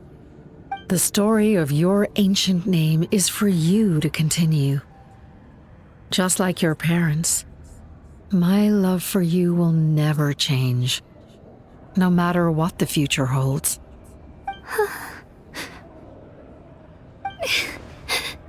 Thank you, Wyatt. It gladdens me to see the Pyro Archon's plan move another step towards completion. But it's time for you to leave this place. The situation here is getting worse. Go now, my children. Save Natlan on behalf of all you hold dear. I know we've never met before, Wyatt, but I just wanted to say thank you for encouraging Kachina. It was exactly what she needed to hear. Whoa! What's going on? An earthquake? We're out of time. It's the power of the Abyss. Quick, we need to run!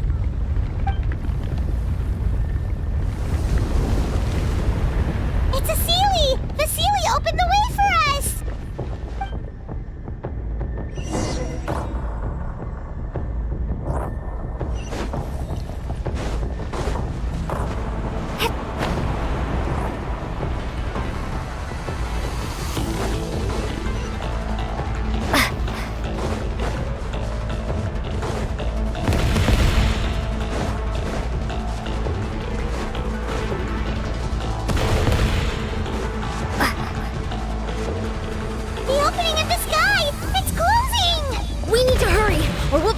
Here!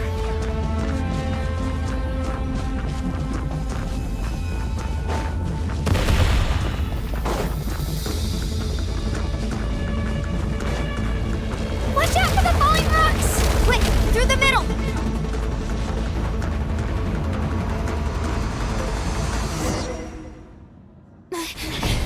Come on, faster! We'll never make it!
You've done well. Now come home.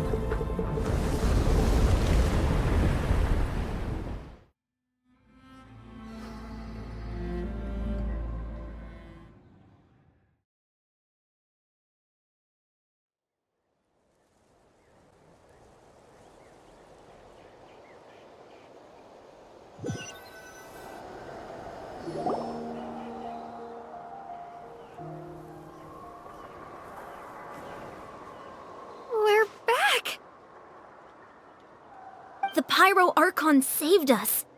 But she's not here. Yeah, didn't she say she used it all up? She's still in the speaker's chamber. What we saw in the Night Kingdom was just her consciousness. So you're saying her consciousness did all that? Every great display of power comes at a price.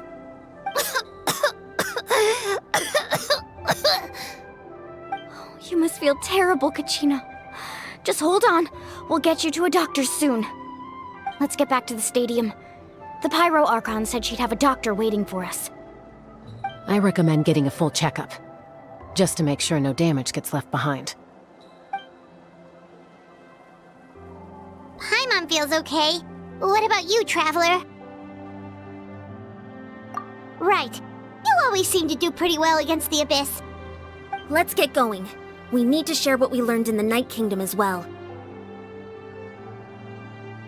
Right. The Y-Up mentioned something about the Pyro Archon's plan. What is it exactly? I'll let her explain everything. We're all a part of the plan now. Every move we make from here on out will decide Natlan's ultimate fate. Huh. There's a lot less stuff here than before. It's good to see you all here in one piece. I know you must have a lot of questions, but let Koichi check you over first. It's best not to let any lingering effects of the Abyss go untreated. Thank goodness you made it back. I came here as soon as the Pyro Archon told me about your plan. Take a seat, everybody. I'll examine you one by one.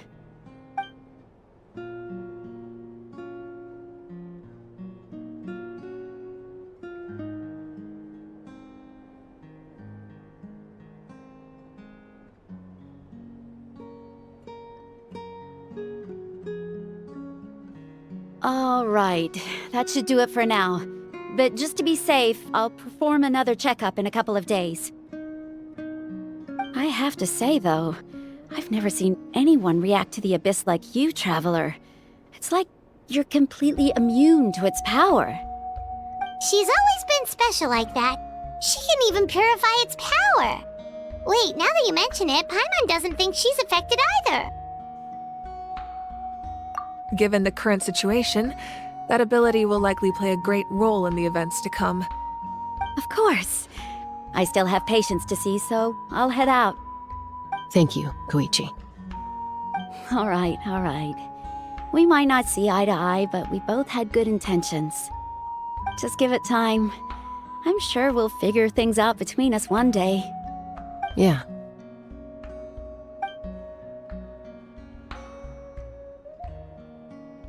All right. There's so much to discuss, I don't even know where to begin. You've seen it for yourselves now. The devastation in the Night Kingdom. I'll get straight to the point. Natlan is on the verge of destruction. It's very possible our nation has less than a year before total devastation. Huh? No. That can't be true, can it? That's right. But I've only ever disclosed that fact to the handful of people working with me to save this nation. Our looming destruction is not a recent development, but the inevitable conclusion of the disaster the Abyss initiated 500 years ago. Mualani told us a little bit about that. 500 years ago, all the nations of Teyvat were invaded by the Abyss. Unlike the other nations, Natlan never had stable and deep-rooted ley lines, so we suffered the worst of the invasion. The battle against the Abyss was exceedingly long and brutal. In the end, victory came at the cost of our civilization and countless lives. Even then, it took centuries of solving the disasters caused by the Abyss to finally achieve the peace we know today. And still, this is but a superficial victory. The forces of the Abyss have merely been driven back underground. Their threat to Natlan remains as real as ever. I'd never have guessed. The problems plaguing the Night Kingdom are all the more complicated because that realm is essentially functioning as Natlan's ley lines. Immediately after the war, our calculations estimated that we would have a maximum of 500 years before the Night Kingdom was completely lost to the Abyss. But at that time, we were a nation of the destitute. Our people no longer believed in victory, nor did they hold hope for the future. Our civilization was dying, our faith crumbling, and the line of power passed down from the Y-Up nearly severed. If we didn't bring the nation back together, it would be foolish to even dream of defeating the Abyss in the future. So, the Archon had a long and involved discussion with the heroes of each tribe, and finally came up with a 500-year-long plan to save Natlan. So that's what happened. After finding Kachina, I encountered a strange figure who gave me a series of new memories. Since the plan was mentioned in those memories, I guess I've been chosen to play an important role in it. But there's still something I don't understand. Those memories showed me the Pyro Archon from back then, and it was you. Huh? But that doesn't make any sense! The Pyro Archon is supposed to be human. It's impossible for a human to live that long. That's right. The hardest thing for humans to overcome has always been time, or rather, the natural limitations of our lifespan. A god can extend a human's life by using a certain amount of divine power, or subjecting them to a curse. But, as we all know, Natlan doesn't have gods like that. We can only rely on our own methods. A human life is like a flame destined to be extinguished. 500 years ago, I placed my life within the sacred flame. Only by dying before my time could I have the chance to wake up again. So, in other words, this is your second life? Yes. We only managed to defeat the Abyss all those years ago because the tribes came together as one. If the Natlan of the future was to have a fighting chance, the Pyro Archons that came after the war had to rebuild the decimated tribes. The goal was to reunite the people and restore the strength of each tribe's Wayab. Once a tribe was back to its full strength, the tribe's Wayab would select a hero, indicating the tribe was once again ready for war. The Chosen would then stand by my side in defense of our nation, just like great heroes of old 500 years ago.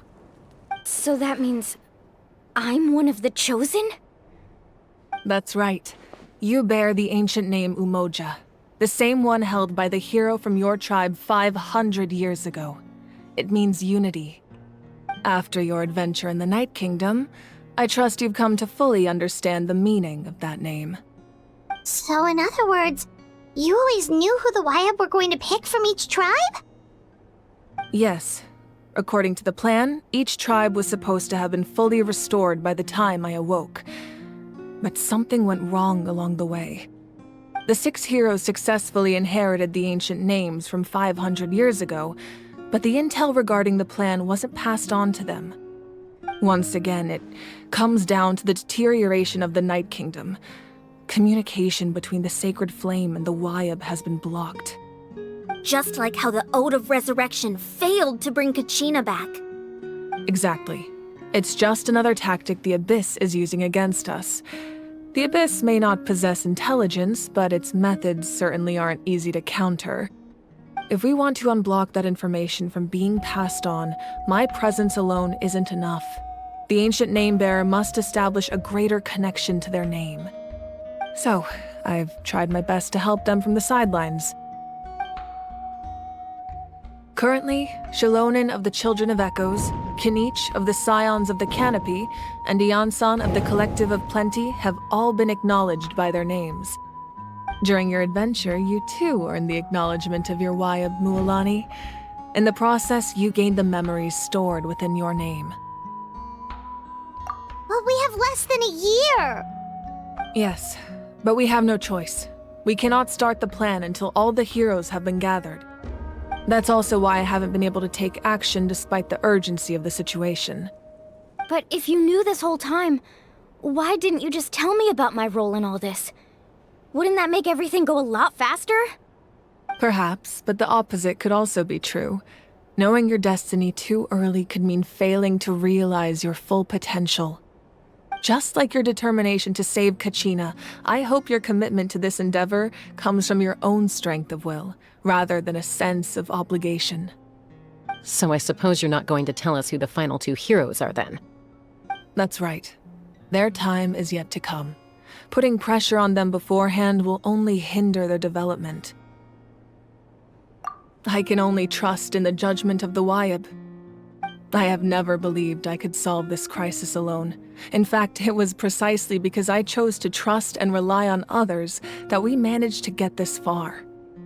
Natlan's salvation lies not in its Archon or any singular individual, but in us all.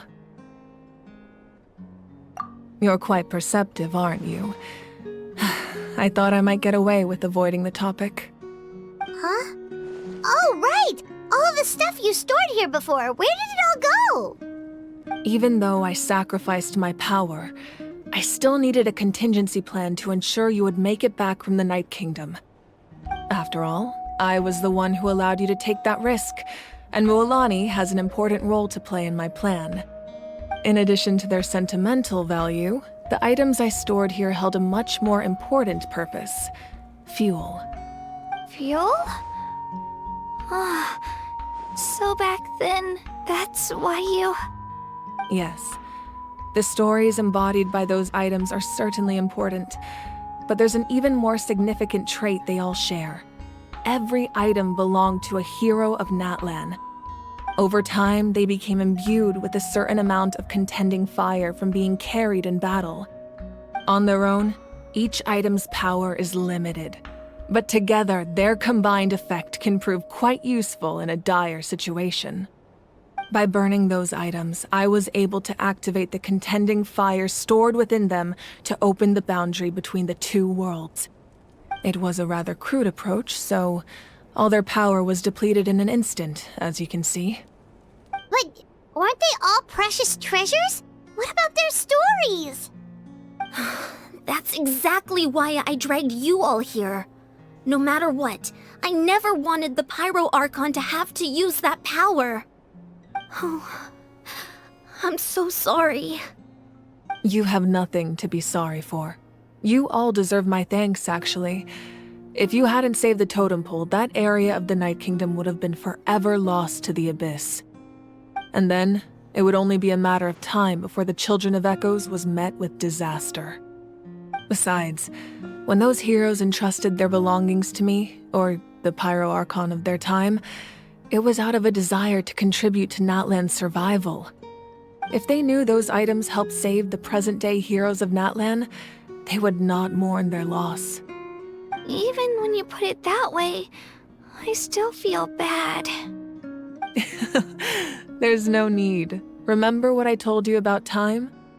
The people and the events of the past are never truly lost to us. We simply carry them with us in a different form. In that sense, we didn't lose anything at all. If you still have regrets, let them fuel your resolve in the battles to come. Your deeds will become new legends and nurture new forms of power just like the items once stored here. Well, we'd still like to return the favor. Well, if that's the case, just treat me to a drink sometime. Now that Kachina has returned, we can finally hold the victory feast and celebrate your team's triumph in the Night Warden Wars. And we could all use the rest, that's for sure. Plus, you'll be able to silence everyone who doubted you once and for all, Kachina. Still, now that I know the danger we're facing, having a victory feast doesn't feel right. Try not to let it get to you. It's important to stay calm. Worrying about it will only affect your judgment. All right. You should head out. I'll join you in a bit.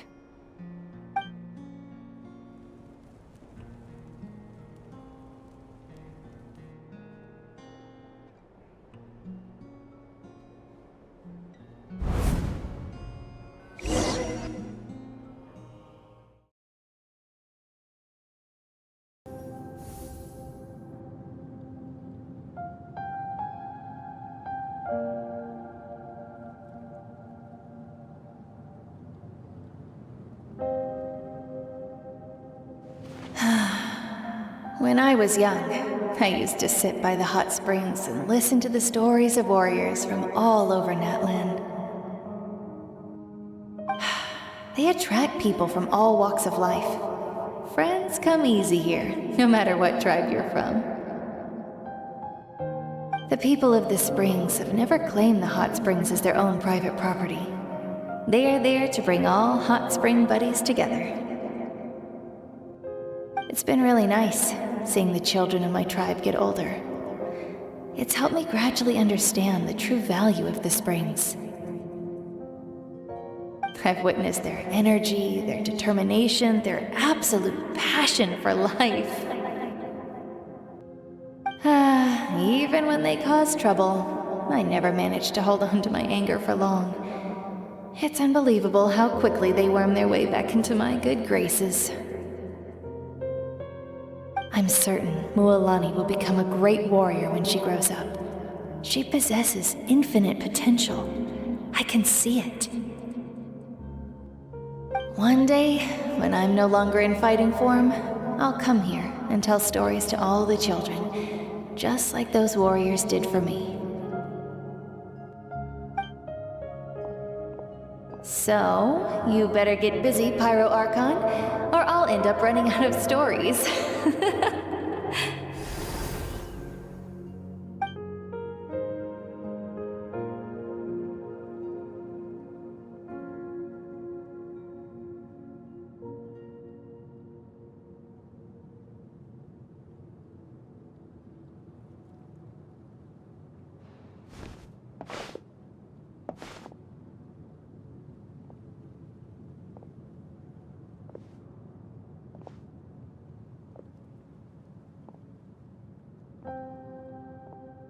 Our nation is engulfed in darkness. Our tribes stand divided, and yet you promise victory in the distant future.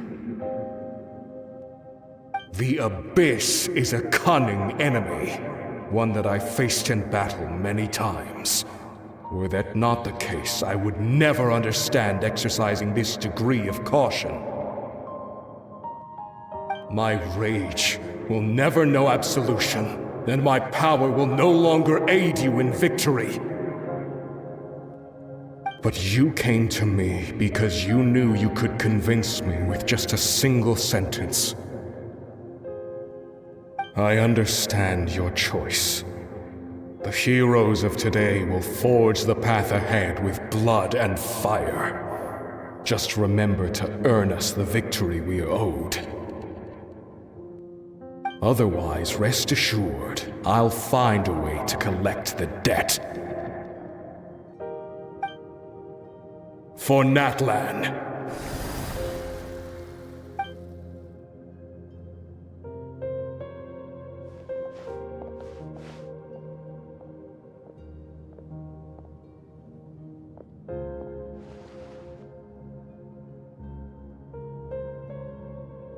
So, you're gonna head 500 years in the future to serve as the Pyro Archon again?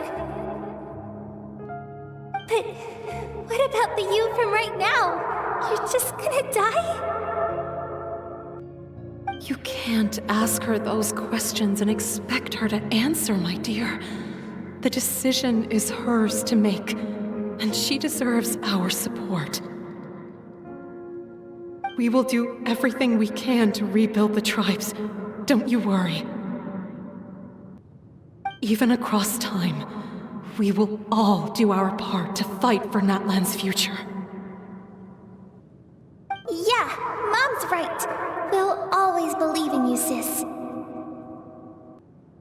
Oh, seriously though, Dad should be here. Where is he? I imagine he didn't know what to say, so he chose not to come at all. Don't take it to heart, my dear. That's just who he is.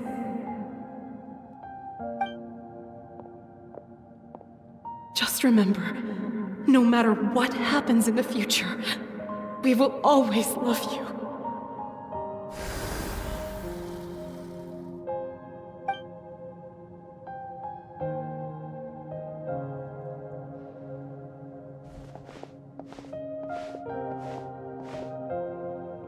I'll come find you one day. I know I can't live that long, but I'll think of something. There has to be a way for us to meet again one day. If there's an answer out there somewhere, I'm gonna find it. So, don't forget about me.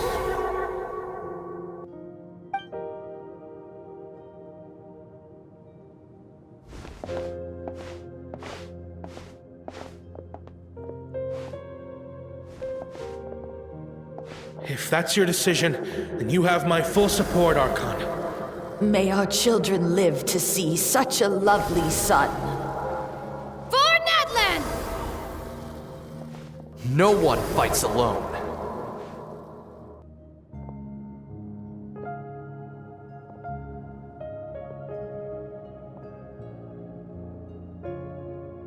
The rules are my legacy. They shall grant us the strength to overcome the next tragedy. War forged the 6 tribes, taught us how to fight, instilled in us what it means to love. Who will be the one to bring this to an end?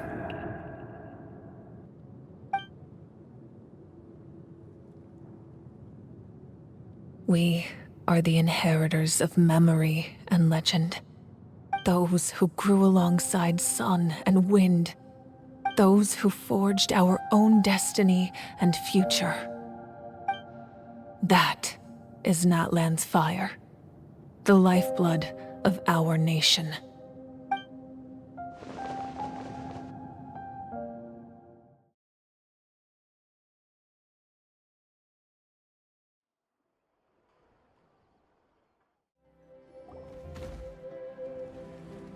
Hey, Koichi! You here for the victory feast too? Oh, no. I knew Chaska would be here, so I just came to deliver some medicine. I was about to leave, actually. It's not that I don't want to celebrate Kachina and the others. I'm so glad she made it back. It's just... well, I'll make things awkward if I'm around my sister right now. Ah, well, you two had a fight, so Paimon can understand. She didn't cause any trouble during your trip, right? Yeah, she was super helpful. She gave us a lot of useful information about the Abyss. That's good. That's all I needed to know. Is there a reason you asked? You were pretty outspoken when we first met, but now it's like you're holding something back. Maybe it seemed unreasonable, picking that fight with her before you left, but I did it for a reason. Her impulse to fight is extremely strong. Her mental strength helps her rein it in, but she still loses control sometimes. I had no idea what you might face in the Night Kingdom, so I didn't want to take any chances. So what you're saying is... Okay, so maybe it sounds a little stupid, but it works pretty well. It helps her keep her cool for a little while, at least. Anyway, I'm just glad you were able to make it back safe and sound. That's all I wanted. But do you really have to go that far? Can't you just talk it out? No way. Chaska never opens up about her own pain, especially to her family. She can't learn about this, or it'll be even harder to help her. I appreciate the understanding, and don't worry. I'll find a way to help her ease this burden. Anyway, I need to get going. Enjoy the celebration. Oh, and if you ever need a doctor, you know who to find. Huh. Who would have thought there was a deeper reason behind their arguing? In the end, it's all the Abyss's fault. Paimon's had enough of them.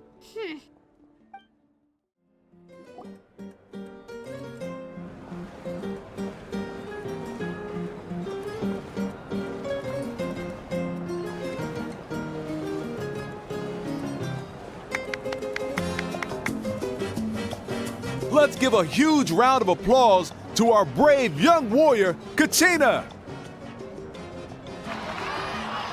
Woohoo! Well done, Kachina!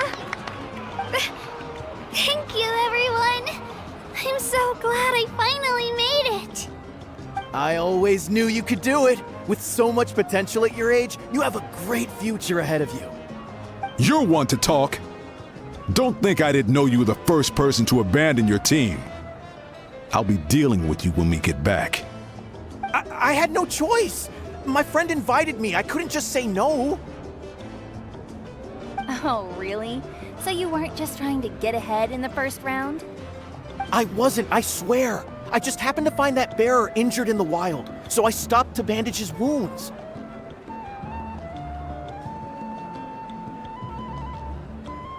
When he insisted on repaying the favor, what was I supposed to do? I'm just one person. I figured Kachina would have no trouble replacing me. But the fact of the matter is that after your departure, everyone else started thinking about swapping teams too. I'm really sorry, Kachina. It was wrong of us to abandon you like that. It's amazing that you still made it all the way through to the Night Warden Wars. That's the highest honor. So, what about you guys? Did you make it far? Our team captain drank too much the night before the competition and turned up late to the stadium on the day. We got disqualified.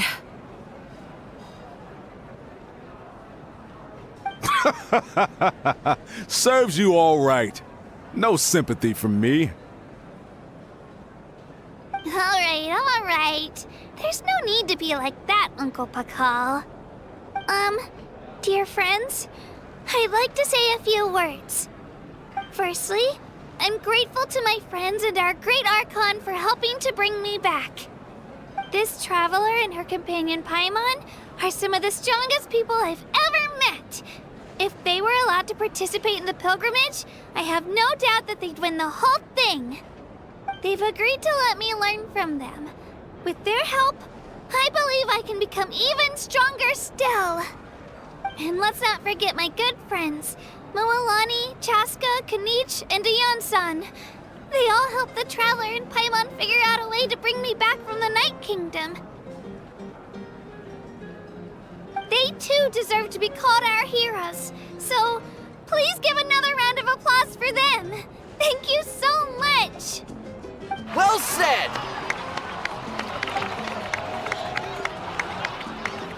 I'll drink to that. How does it feel being a hero, Kachina? To be honest, it's a bit overwhelming. It all just feels so surreal. Well, you better get used to it. Next up, undefeated champion! Hey, please don't make fun of me.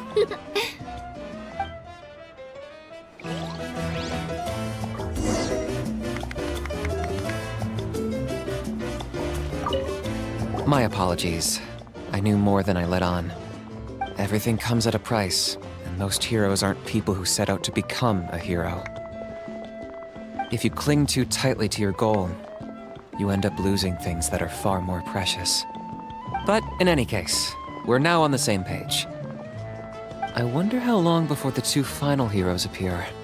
From the Flower Feather Clan and the Masters of the Night Wind.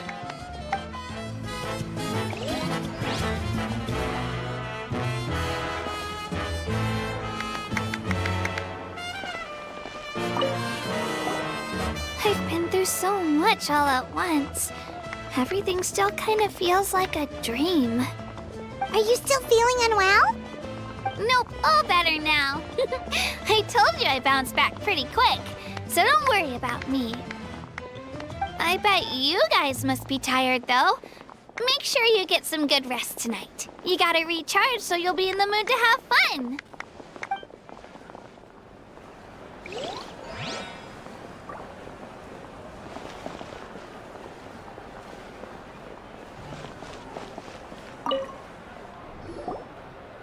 At previous victory feasts, you'd always find me in the crowd singing and dancing. But after what I found out today, it's too much. I'm still trying to process it. It does feel weird seeing you so out of sorts. Is this another pearl of wisdom based on your adventuring experience? Well, Paimon agrees with the Traveler. Everyone's come together to celebrate Kachina's achievements. That's gotta be a first. You're right. Kachina looks really happy. And now I'm being the moody one. Ugh, enough doom and gloom. Time to shake it off.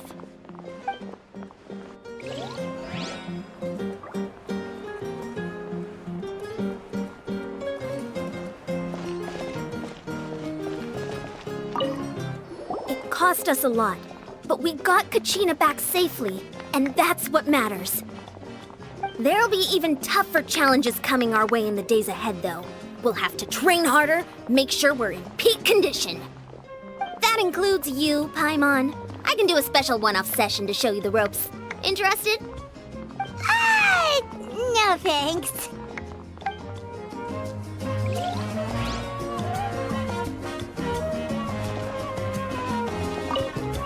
It's rare to meet travelers as strong and brave as yourselves. I raise my glass to you. Anyway, my sister's already gone back to our tribe. She has patients to treat. Oh, we actually ran into her on the way here and, well, Paimon just thinks she really cares about you.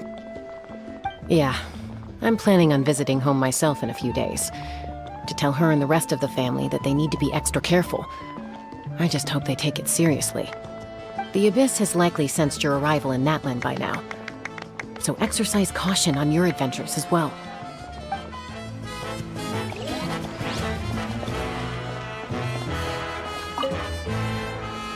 Alright, Kachina. Let's party! I'm a little embarrassed. Don't be. Come on, you're the star of the show today.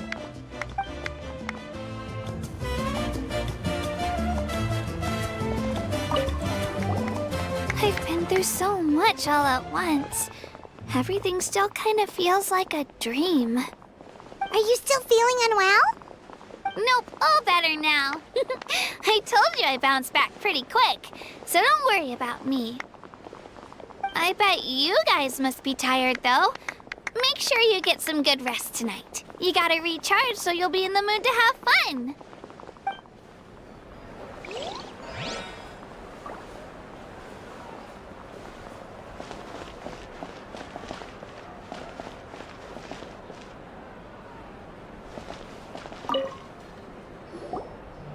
Ah, you're here.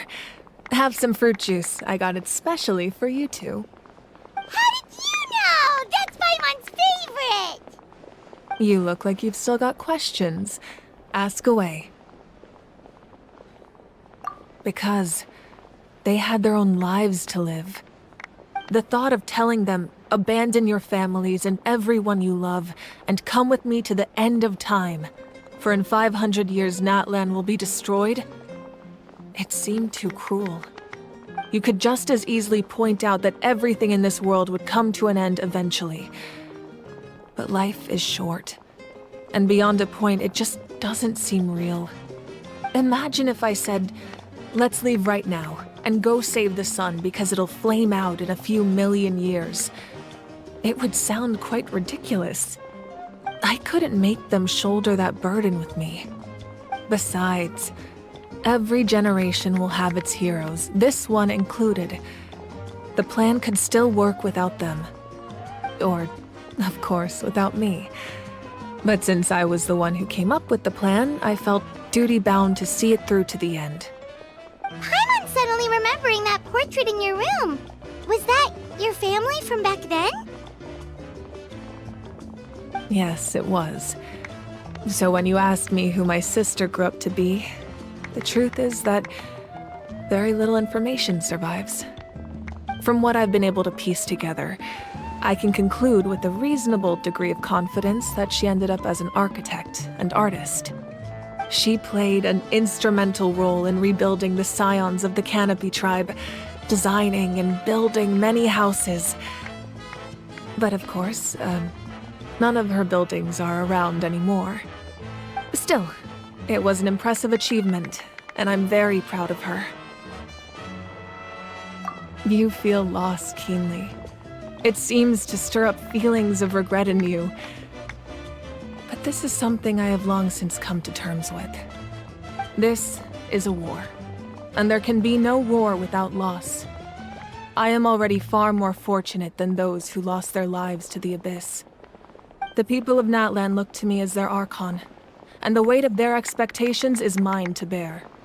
I must see our fate through to the very end, no matter what I may find there. Yeah, doesn't that mean the way everything ends has already been written, including your plan? I suppose, but so what? Don't forget, time takes many forms. The past, present, and future coexist, and all are equally important. Even if the future ends in destruction, there's still no reason to give up on the here and now. And it's precisely because we humans cannot know our fate that we will never give up on our struggle. This is a pivotal moment. We are still 2 heroes short. Well, 3 to be precise. There's one further hero who I'm hoping to get on my side, whatever it takes. Your resistance to the corrupting power of the Abyss is truly remarkable. It would easily make you an all-important figure in the upcoming battle. If you agree to join us, you will not only gain my full support in your journey, but I will also forge a brand new ancient name for you. Ancient names can be forged? They can. Several strict conditions must be met, but if they couldn't be forged at all, then the number of them in circulation would have long dwindled to 0. Possessing an ancient name would mean that your adventures in Natlan are recorded in full. Your stories would be remembered by our people for all the years to come.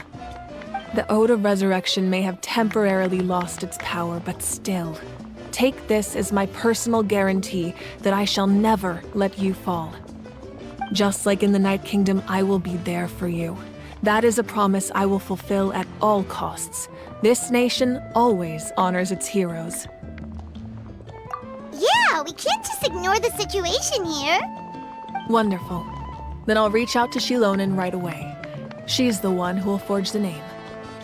We've never forged an ancient name for an Outlander before, but I trust she'll find a way.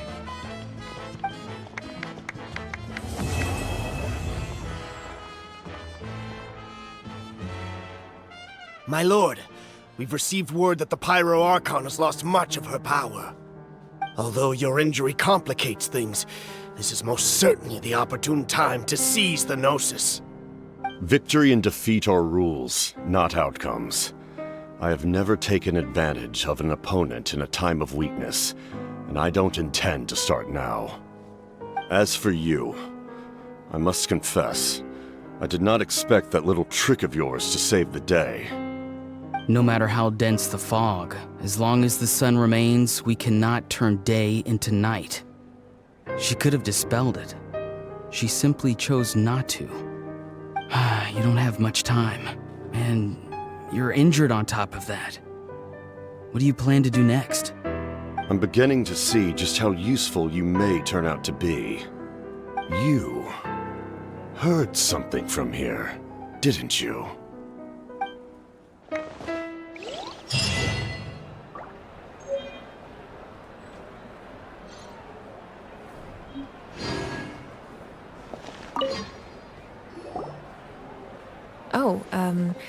Something else you'd like to ask? Well, our intel suggests he hasn't made any new movements yet. Although Kenichi's investigation helped us confirm that he's being aided by someone from the Masters of the Nightwind. I'm getting closer to narrowing down who that may be, but it's still unclear whether this person aided the captain out of willingness or coercion. If you learn anything about this during your adventures, please let me know. Something else you'd like to ask? The Abyss is the most formidable enemy in all of Teyvat. In the beginning, it took failure and tragedy to even begin to learn how to fight back. All of the methods you've seen in other nations were developed based on experience and insight passed down over generations. We know them to work, but few of us actually understand why. It's the same for the method we use here in Natlan. Ever since ancient times, elemental energy has been one of our most reliable weapons against the Abyss. As for the principles behind it, I'm afraid you might have to seek answers from someone older than the position of Pyro Archon itself. Something else you'd like to ask? That also comes down to the long-standing effects of the Abyss. Our people's survival is inextricably tied to the Wyab, but their power has its limits. They cannot offer our people the same degree of protection outside our borders. In fact, people who do decide to leave often suffer from memory loss and emotional issues. Everyone in Natlan understands this. That's why our people never leave without a good cause.